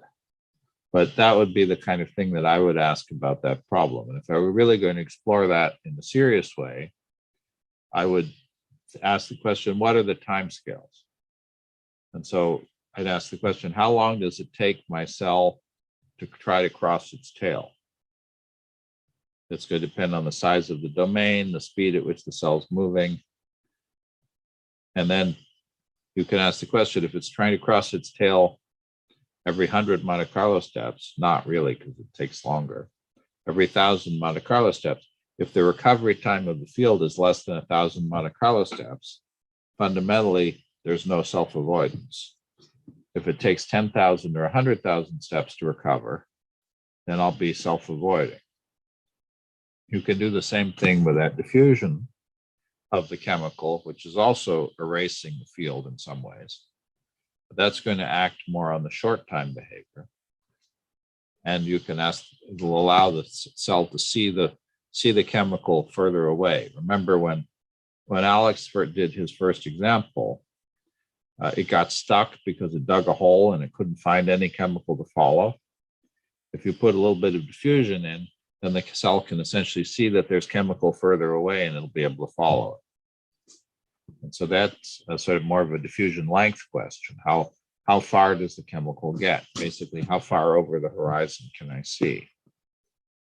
And so then you can actually analytically write down what's reasonable using these concepts of diffusion time, diffusion length, to get a sense of what makes sense, what's going to be dominant in the simulation. Is it dominated by the hole it dug? Is it dominated by the recovery? Dominated by the time it takes the cell to move? And so then you can play around with those questions and ask, in one domain, which one dominates? Are they comparable in effect? And you can get really quite a nice zoology of patterns. And I would say that almost all those patterns exist in biology.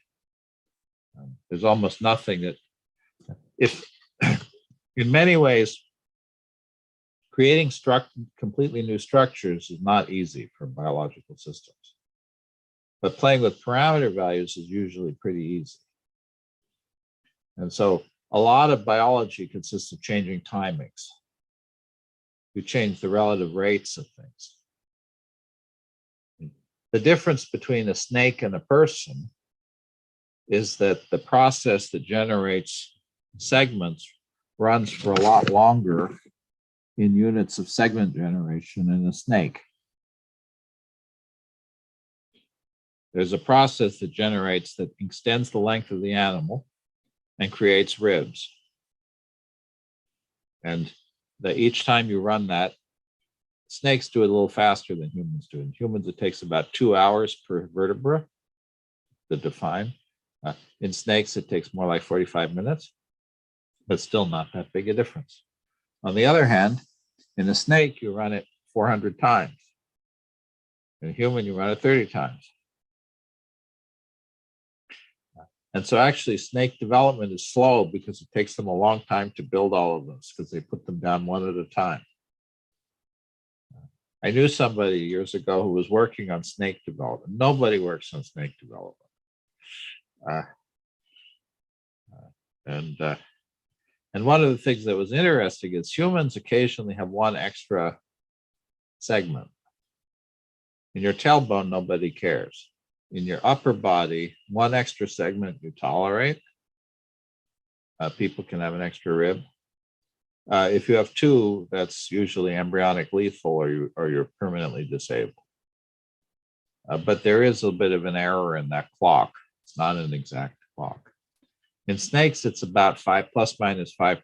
So two genetically identical snakes can have, one will have 400 ribs and one will have 410 ribs and one will have 396 ribs.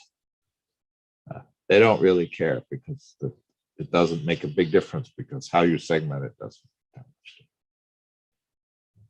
And the clock isn't perfect. It's pretty good, but it's not perfect.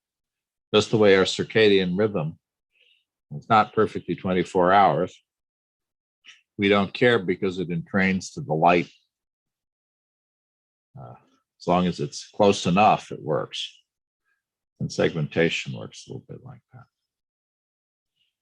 Okay, any other questions about this exercise before we go on? Maybe we should take a short break after this. Yeah, Sorry, I do Joe. have one. There's no way for drawing a diffusion field, right? In the sense of like, if I want to draw in the to enclose a cell, like the fields that we saw that the cell creates, if I want to initiate the simulation with those fields, like imagine a circle around that cell that is close to your cursor, is that possible? Or do I have to do some fiddling with code? So I'm trying to understand. So you want, Yeah, if I was basically like thinking about the problem you were talking about, enclose a cell in a field and see how long it would take it to cross instead of running the simulation the way we are doing, limiting its space, Right. basically. so the answer is that you probably have to do that by hand.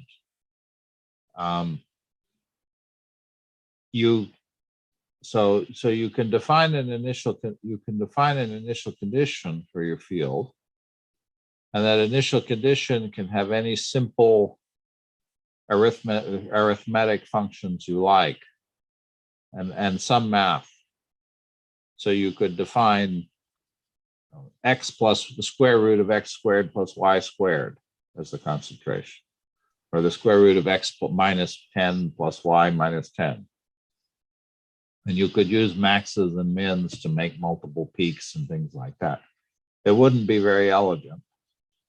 Alternatively, you could also not very elegantly go in Python and hand draw the field values if you know what they are. But there isn't any predefined set of operators that would generate a particular pattern that I can think of. It's a little bit like the limitation on the initial conditions of the pattern of cells, right? We give you blob initializer and uniform initializer. In reality, you'd like to have some initializers that would make a spherical shell or a tube. And if you go to more complicated simulations where you have compartmental cells and you want to build epithelia, it would really be nice to be able to have some predefined geometries. The problem with those is that there's so many cases that it's a little bit hard to anticipate what people would want to do. Probably a spherical shell would be a sensible thing to do. You can roughly do that by creating a sphere of cells and then overwriting the center of it with medium. It would work. As I mentioned, when you use blob initializer or uniform initializer, those are done sequentially. So whatever the later ones are, overwrite the previous one. But in that example, I think we did at the very beginning of class where we ran Furkan's colonic crypt simulation. He had a rather complicated Python program that drew that looks like a test tube. The cells are basically lining the inside of a test tube. And so he had some simple things that drew a cylinder and then things that drew the spherical cap on the end. And he did that in Python.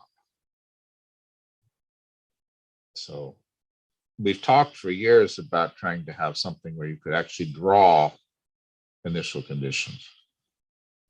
And we had something called cell draw for a while that let you do that, but it wasn't very good. Well, I was even thinking like simple shapes like we have on Paint or something that we can just extend and make it, maybe probably like draw that. Yeah, so the thing about that is then you have to reinvent a whole drawing package. And the 3D drawing packages are actually pretty elaborate. So your best bet for that would be to write an importer that takes the output of one of those packages and turns it into CompuCell. PIF is a terrible model specification, configuration specification.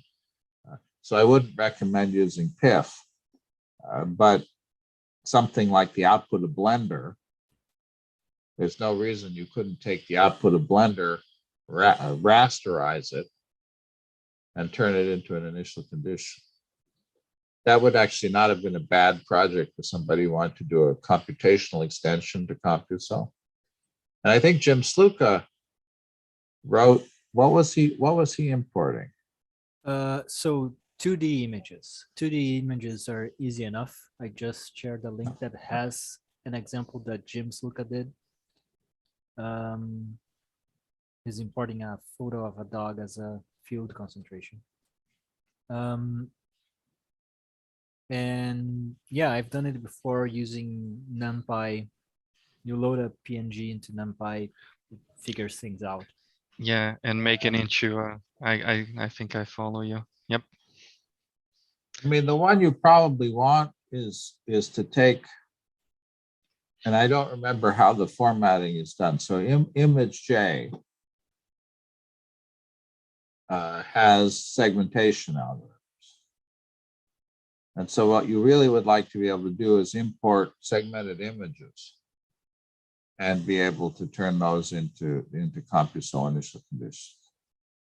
And so you'd have to look at how they specify their output formats, because some of that is basic imaging, but then they'll have a list of cells, and they'll have some definition of what the volume of each cell is. My guess is they give you a list of the voxels of each cell. So that shouldn't be too bad. It'll look a lot like PIF, but with more information. So you have to know what the columns are in the file format. Anytime you're doing a voxel-wise specification, it gets to be bulky, especially if it's an ASCII file. And in 3D, I mean, you've got 1,000 by 1,000 by 1,000. So you've got a gigabyte of voxels, a gigavoxels. You've got, and then you've got some number of bytes per voxel. It gets to be a fairly big file. But there really isn't anything the way around that. And there are pretty good importers and exporters for what HDF5, for example, would be a format you could use. And that allows you to do triangulations, meshing, and other things. So those are possibilities. Thank you. So I'm sorry, I'm sorry that's sort of we don't have it. It would be good to have it. So that's something to think about. Any other questions? Let's take a 5-minute break then. And when we come back, we'll basically do Connor's exercise, or the homework, maybe quickly, and then we can go on from there. All right.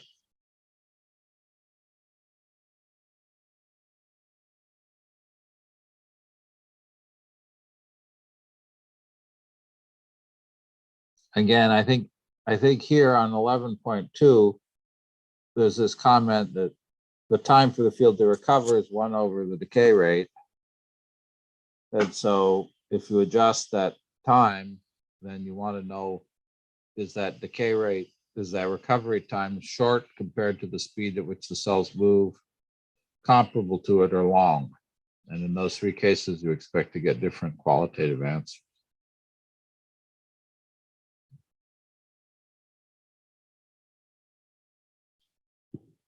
So one thing that we haven't done, although we saw it in Connor's code, and you've done it a little bit, I think, on your own, but I want to go over it, is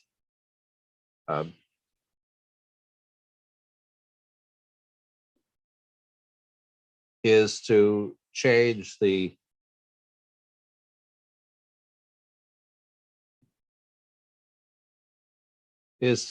lambda chemo.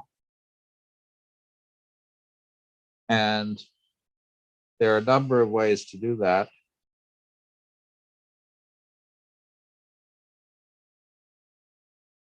There seems to be a typo in the way this text pasted in, so I apologize for that.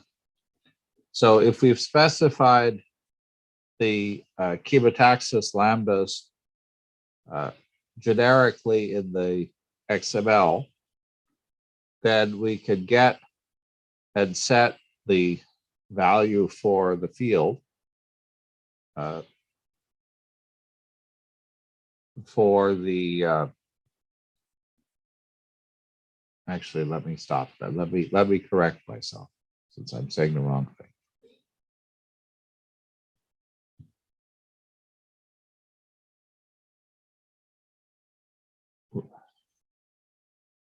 Give me 5 seconds to catch my breath, and then I'm going to start out.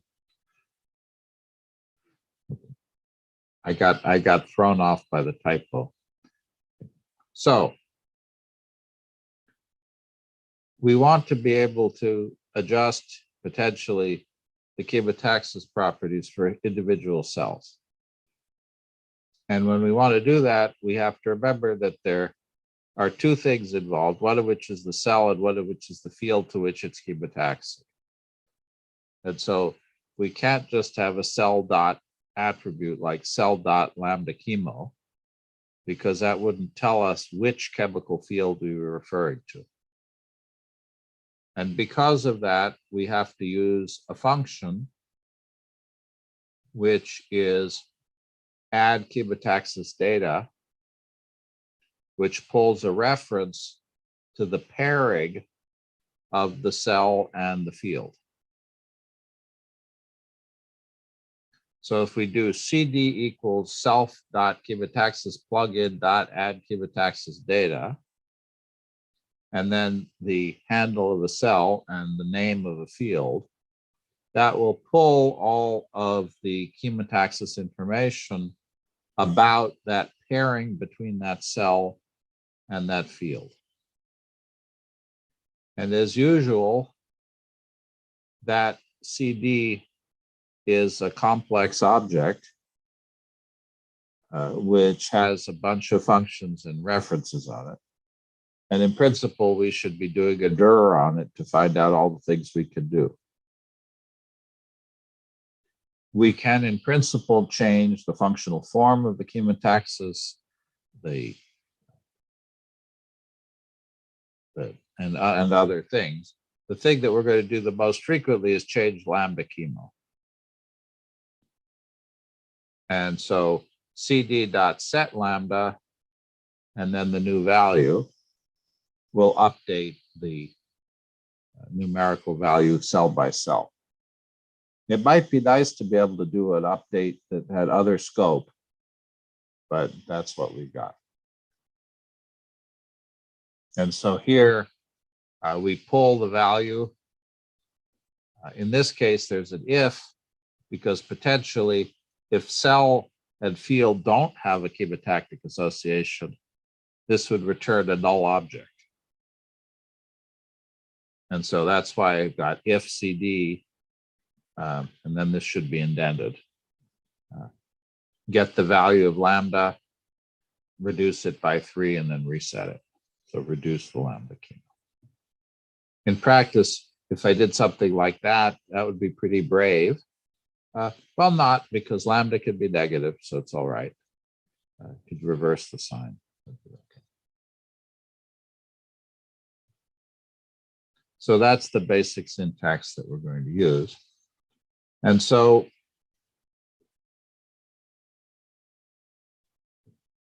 I don't know whether we should do this exercise or jump to the next one. This is really was the home, Giuliano, in the homework that you assigned with your tracks. Did you have people go in and use this set and get individual lambdas to do it, or did you do it a different way? Did you suggest a different approach? I'm pretty sure I didn't suggest anything. I just left everybody to their own Okay. devices. So I know Connor showed code where he used this method. I guess the key question is, has everybody done this? In which case we could move on. Or is this an exercise that would be useful for people to go through? I at least did on the homework 7 to set up the different lambda for different cells at the beginning. Yeah, I used the get. We use this method.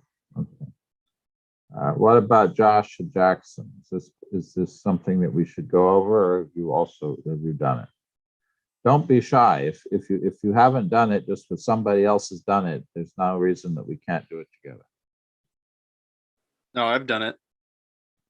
Okay. I'm good too. Okay. So everybody's done this exercise. All right. So was everybody able to do the example where you had the cell go back and forth? When it got to the end, it reversed the sign of lambda chemo, changed its value so that you could measure the speed as a function of lambda. Yeah, I got it to bounce. I just broke my plot in the process, and that's one of the things left that I still need to put back. Okay. Okay. So what did people find when they did that? What did they find about the speed of the cell as a function of lambda chemotaxis?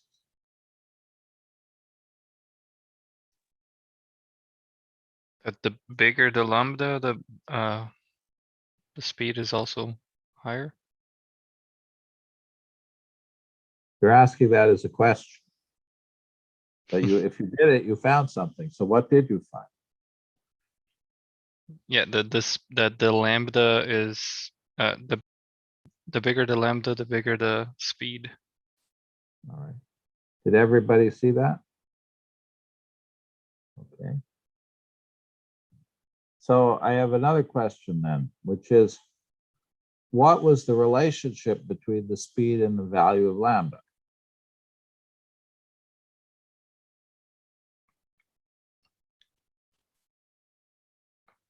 If I remember correctly, it was not linear, definitely. Well, I think there is an exercise that you can make it linear and you can make it exponential.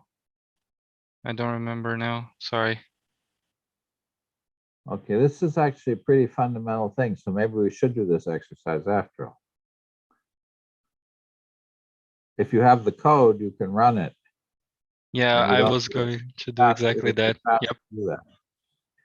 But remember that our initial hypothesis was that the speed of the cell, that the force on the cell was proportionally greater to the chemical concentration times lambda.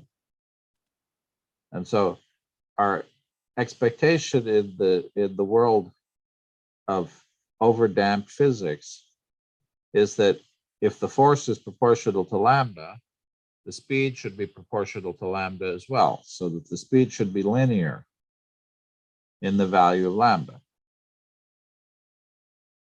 In fact, if I look at this plot, which was from my simulation,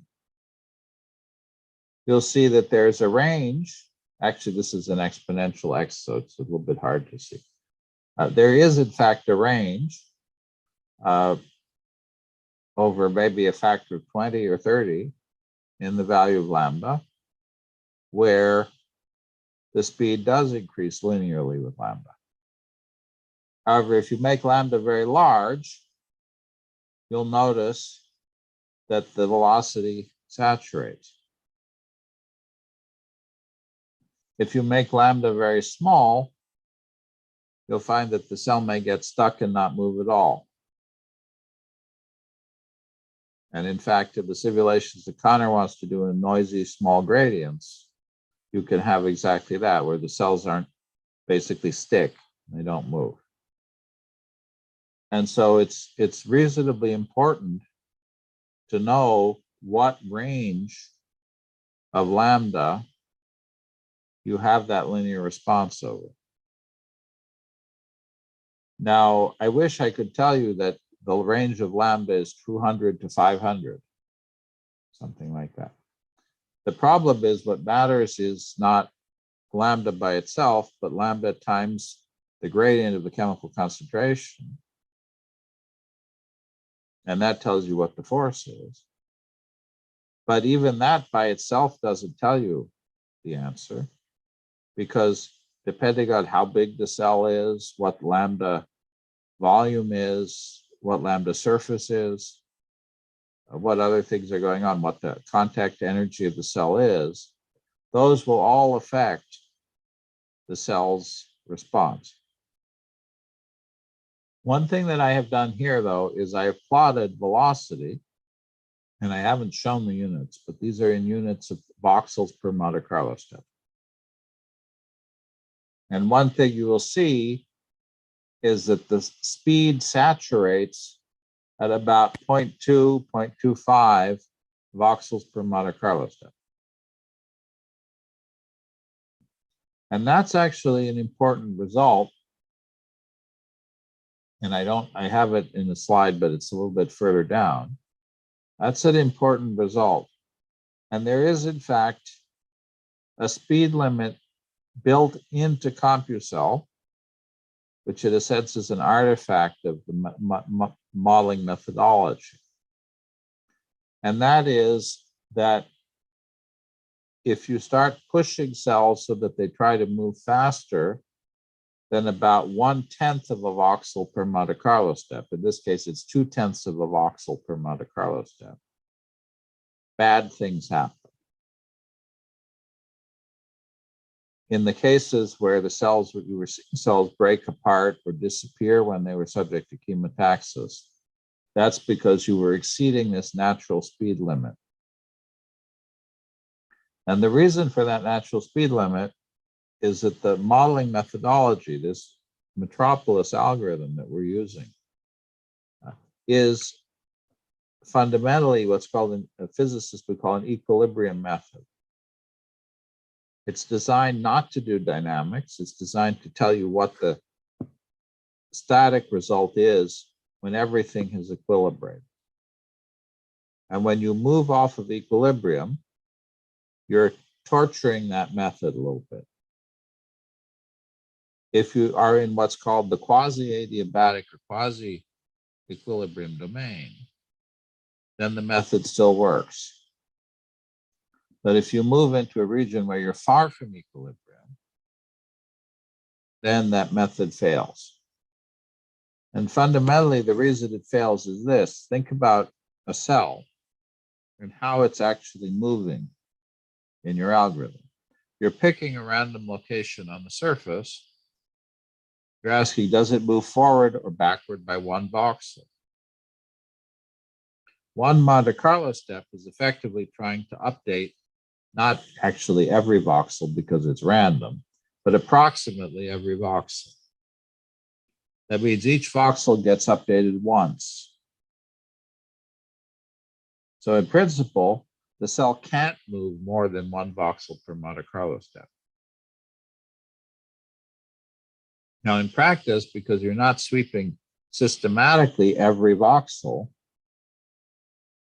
in one Monte Carlo step, it's possible that some voxels are missed because it's random.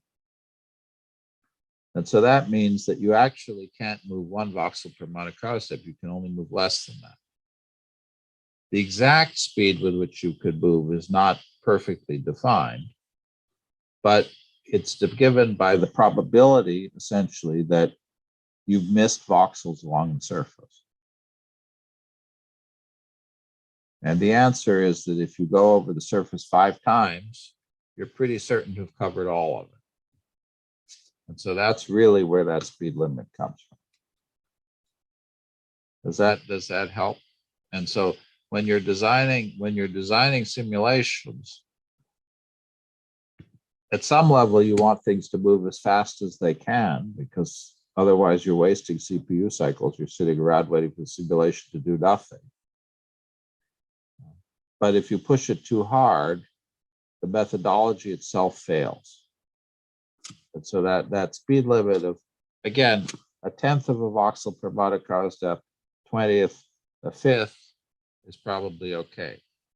1/2 a voxel per Monte Carlo step, although certainly you're going to get things that aren't meaningful. Go too slow, you'll find first you're wasting a lot of cycles because you're not moving as fast as you can. And secondly, you're going to have problems because you actually get stuck. And so if you're used to friction, you have what's called static friction, which is sort of strange physically. Because normally you expect that if you push on something, there should be no force at which it doesn't move at all. And then there's a slip at which suddenly it starts to move with a critical force. And Newton's law doesn't work in that situation.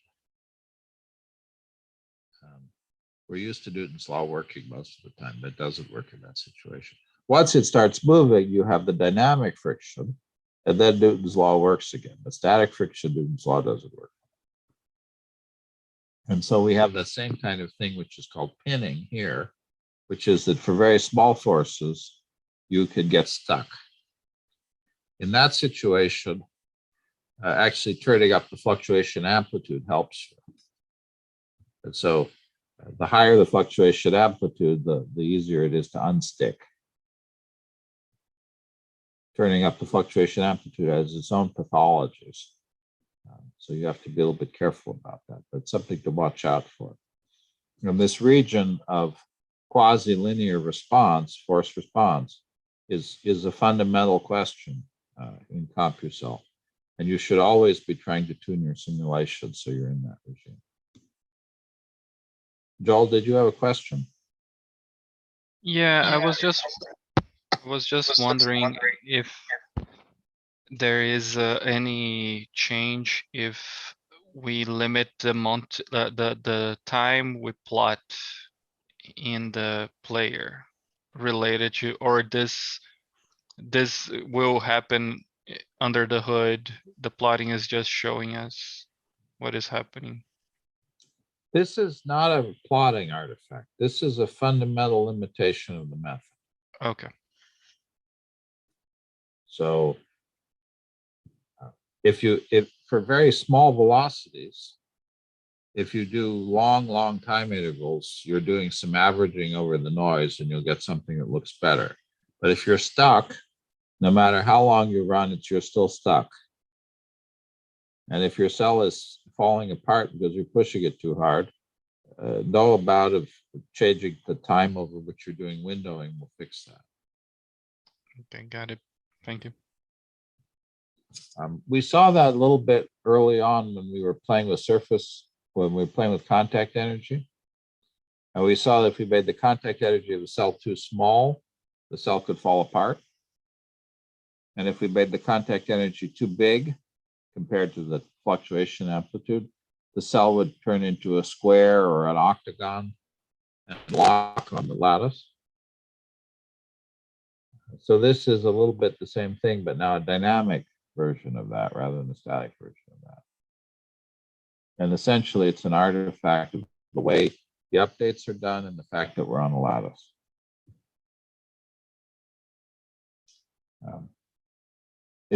It's not probably meaningful unless you're a physicist, but the speed of sound is 1 voxel per Monte Carlo step.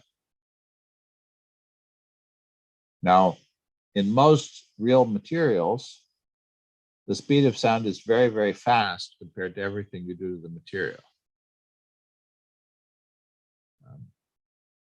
In CompuCell, essentially what we've done is we've made the speed of sound very slow. And that has some wonderful numerical benefits to us. It makes the simulations very fast, makes them numerically very stable. But the flip side is that if I have a cup, a solid cup, and I push on it, if I pushed on this cup at the speed of sound, with a force that was comparable to the speed of sound, the cup would start to collapse. That would be its correct mechanical behavior. If I push on a sponge, something that's very, very soft, then it will begin to collapse for smaller forces.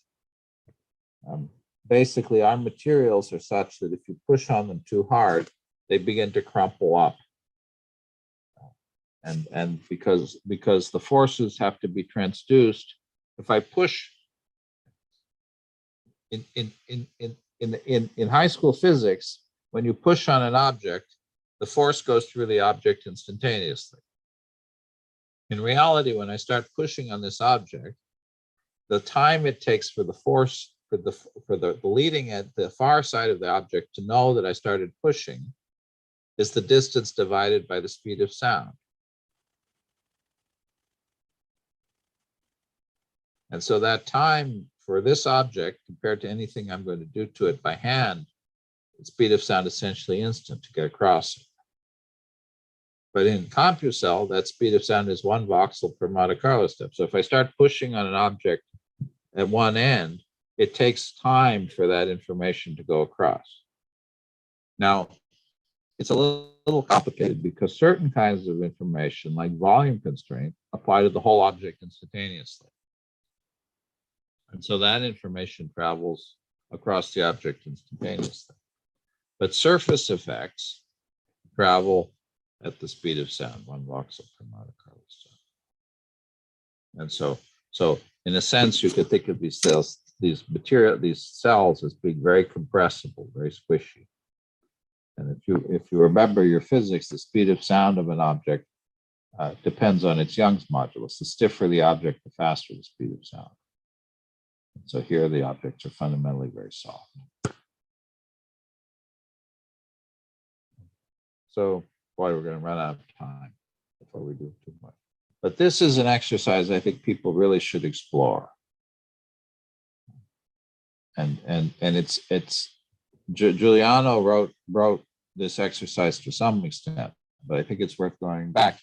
And it's quite interesting. In this simulation, we're sweeping lambda chemo, but you could do the same simulation where we adjust the size of the cell. And you say, for the same value of lambda chemo, the same chemical field, as I change the cell size, how fast do I move? That's more or less the simulation Connor wants to do. Connor wants to do for his project. Now, what happens if I change the contact energy? How does that change the movement speed? What happens if I change the fluctuation amplitude, the so-called temperature? What does that do? And so if you write a simulation that can change the parameter lambda chemo every time you run into the end, you could change any other parameter too and plot it. And those curves are pretty interesting. And really, we should have done a systematic study of that a long time ago. There is this paper by Stan Murray where he did a little bit of that. But it needs to be done more. All right. So the last exercise I want to come back to is this idea of adaptation. And so as I mentioned, we've assumed that cells respond linearly to concentration, chemical concentration differences. And in reality, there are a couple of things. One is that while for very small chemical concentrations, cells do move faster in response to stronger gradients. In reality, just the way we saw here, that there's a maximum speed for our cells. Real cells also have a speed limit, not due to the Monte Carlo algorithm, but due to the fact that their cytoskeleton moves, but they move by cytoskeletal, what's so-called actin treadmilling. They move by a couple of things. First, they have to extend their leading edge, and that's done through actin polymerization. Then they have to retract their trailing edge, and that's actually where most of the work is done. And they have to do that by dissociating the junctions that they make with their substrate and depolymerizing their actin. And there's a maximum speed at which that can be done. The mechanics of assembling actin in front, there's a fundamental limit. Higher temperatures, it assembles a little bit faster. And they're modulators like cofalin that modulate these things. But in general, there's a maximum speed at which you can assemble the polymer. And there's definitely a maximum speed at which you can disassemble it. And so that creates a speed limit where cells can't crawl faster than typically a few microns a minute. There's some special cases. Keratinocytes roll, and they can roll pretty fast. But if you're crawling in a classic amoeboid way, or with Lymphopodia and Lamellipodia, there's really a fundamental speed limit. So what you find is that cells in very weak gradients don't move at all. As the gradient goes up, they'll move. There's a narrow range over which their speed increases with a concentration gradient. And then at larger concentrations, their speed is independent of the gradient. Once they start, they're going to move in that direction, but their speed is independent. And we've seen that this is also a problem computationally.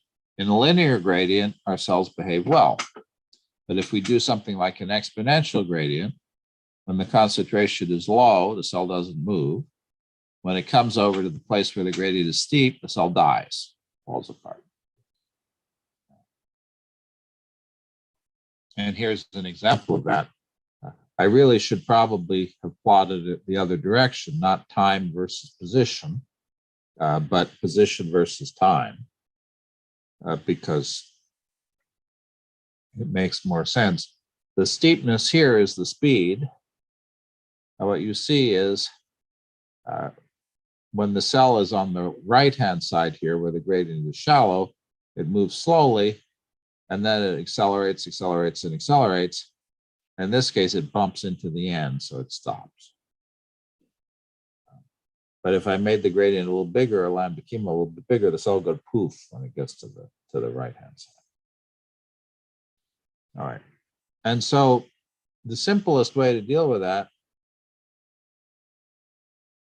is to divide the strength of the chemical response, lambda chemo, by the concentration. And that's called logarithmic chemotaxis. And the reason is that the logarithm dx 1 over x dx by dt is equal to d log x by sorry, I said 1 over t. If the gradient is dc by dt dx, 1 over the concentration times dc by dx is equal to d log of c by dx. And I should probably have written that out as an equation here formally. I know a couple of people had some trouble with the differential equations in the homework. And so we should probably go over those basic differential equations again, but that's a fundamental one. And you could say, does anybody know why we have 1 plus the concentration in the denominator?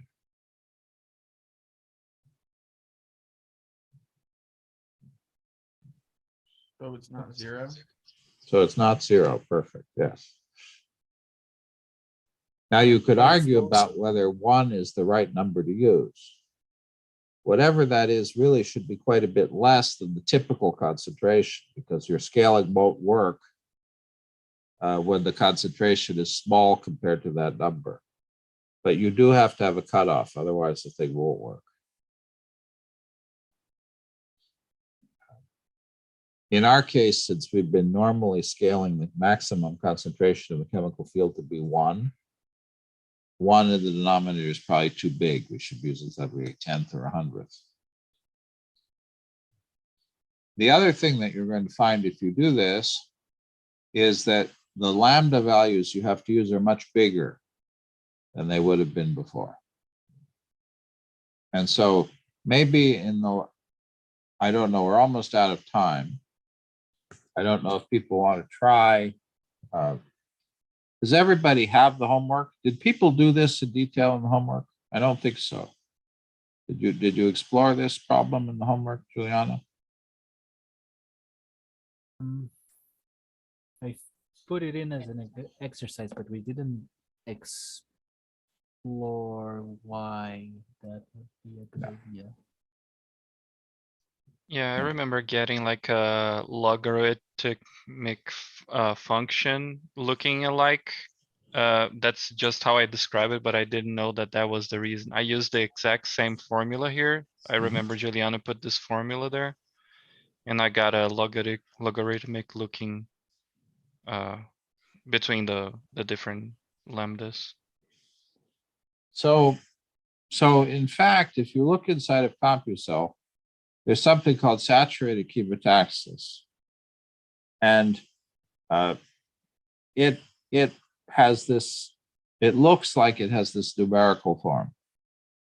In fact, it doesn't implement that because CompuCell is always taking differences of energies. And what it's doing is taking the difference between C over 1 plus C at position 1 and C over 1 plus C at position 2. Instead of taking grad C divided by C, which is what you want. That saturated chemotaxis form can be useful, but it is not what we need.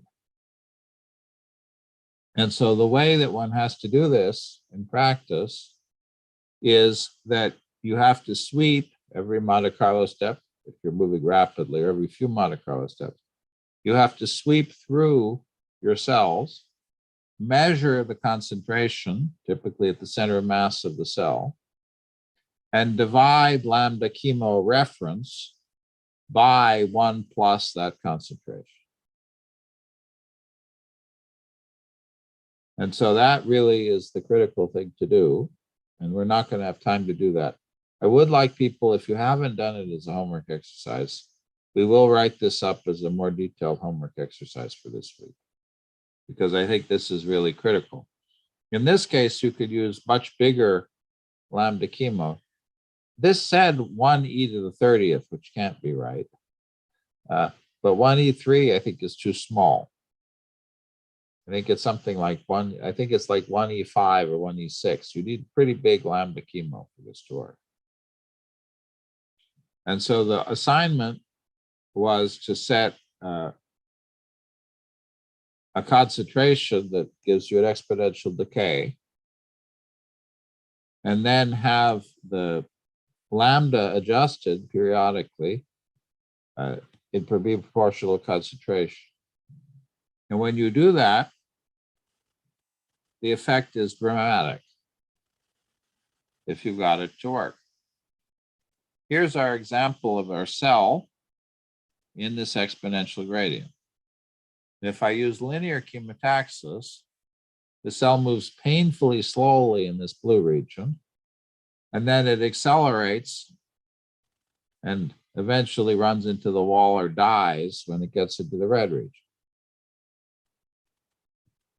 if I adjust lambda chemo to be 1 over 1 plus the concentration, or some 1 over small number plus the concentration, I see remarkably linear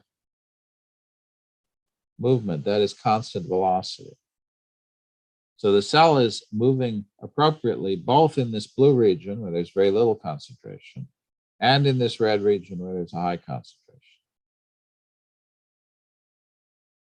And I don't know in your homework, were people able to replicate that result?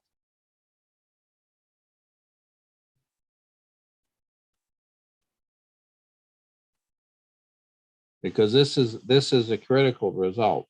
Really, CompuCell should have, and I keep saying this, Giuliano, we really should have this as a built-in function, because it's so fundamental to the way biological systems work that not having it, having to do it by hand is a little bit unfair.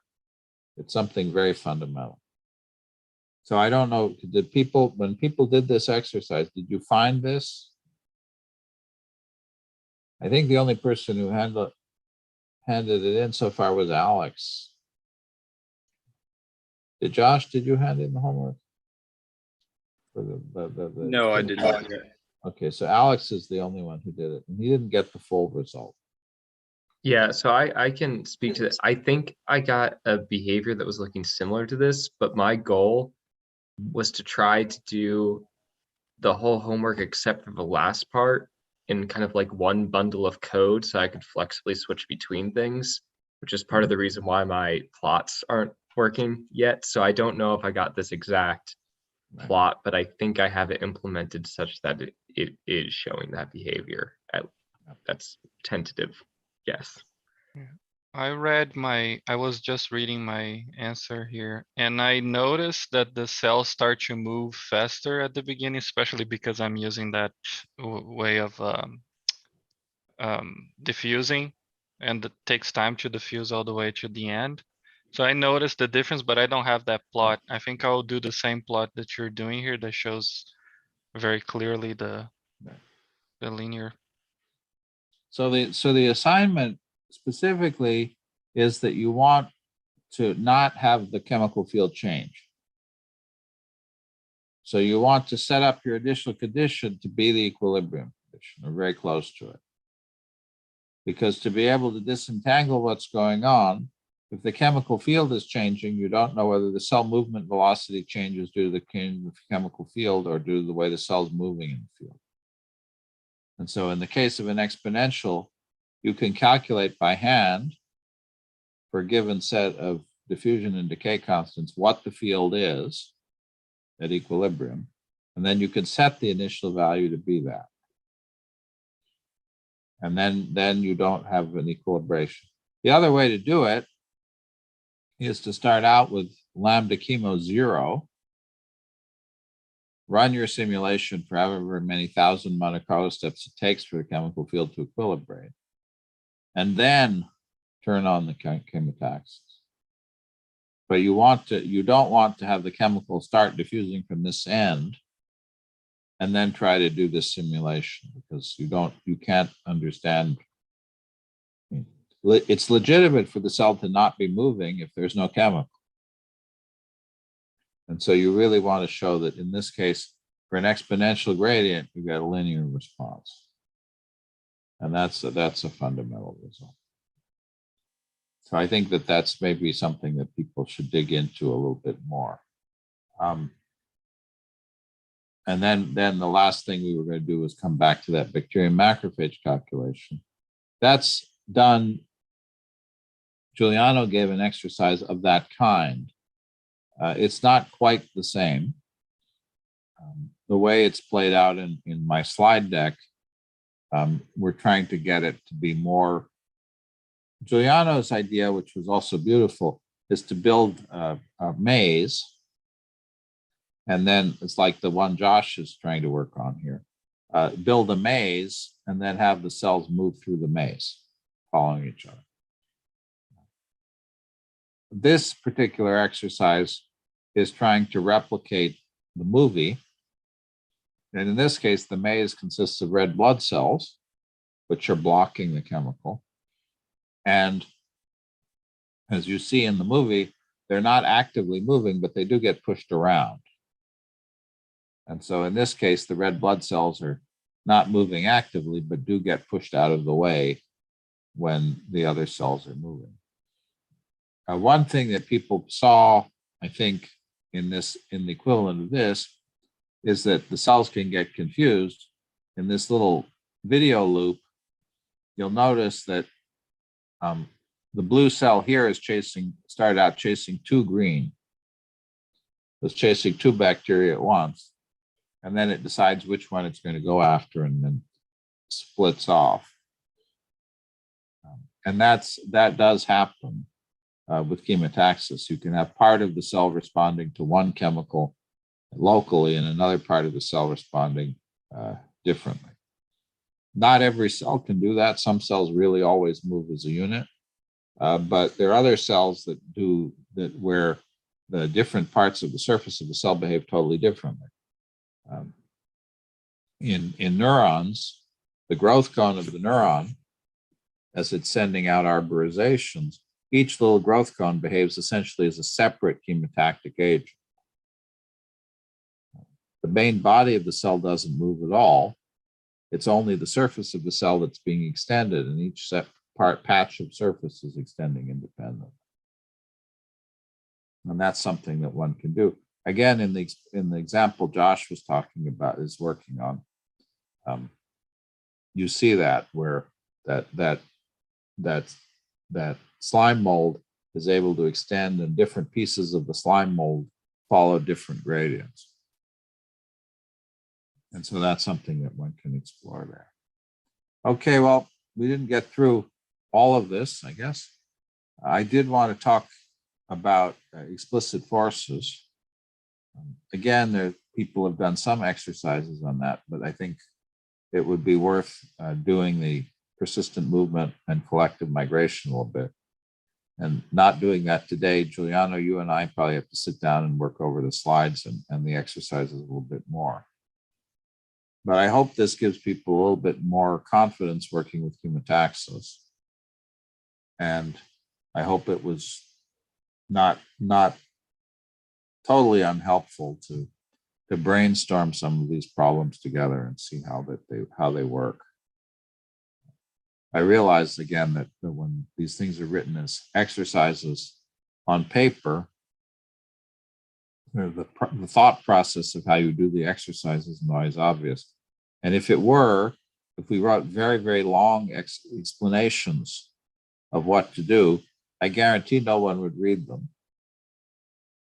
And even if you did read them, it might be an opportunity to get lost, because the things that I think are going to be important and confusing to you may not be the ones that are.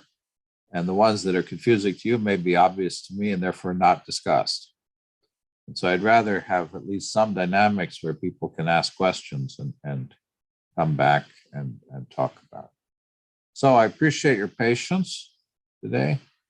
And I hope that people are able to make progress. I know people didn't get so much done last week. Please work on your projects. Please do make appointments to talk to me, Giuliano, TJ, and so on. And we will see you next week.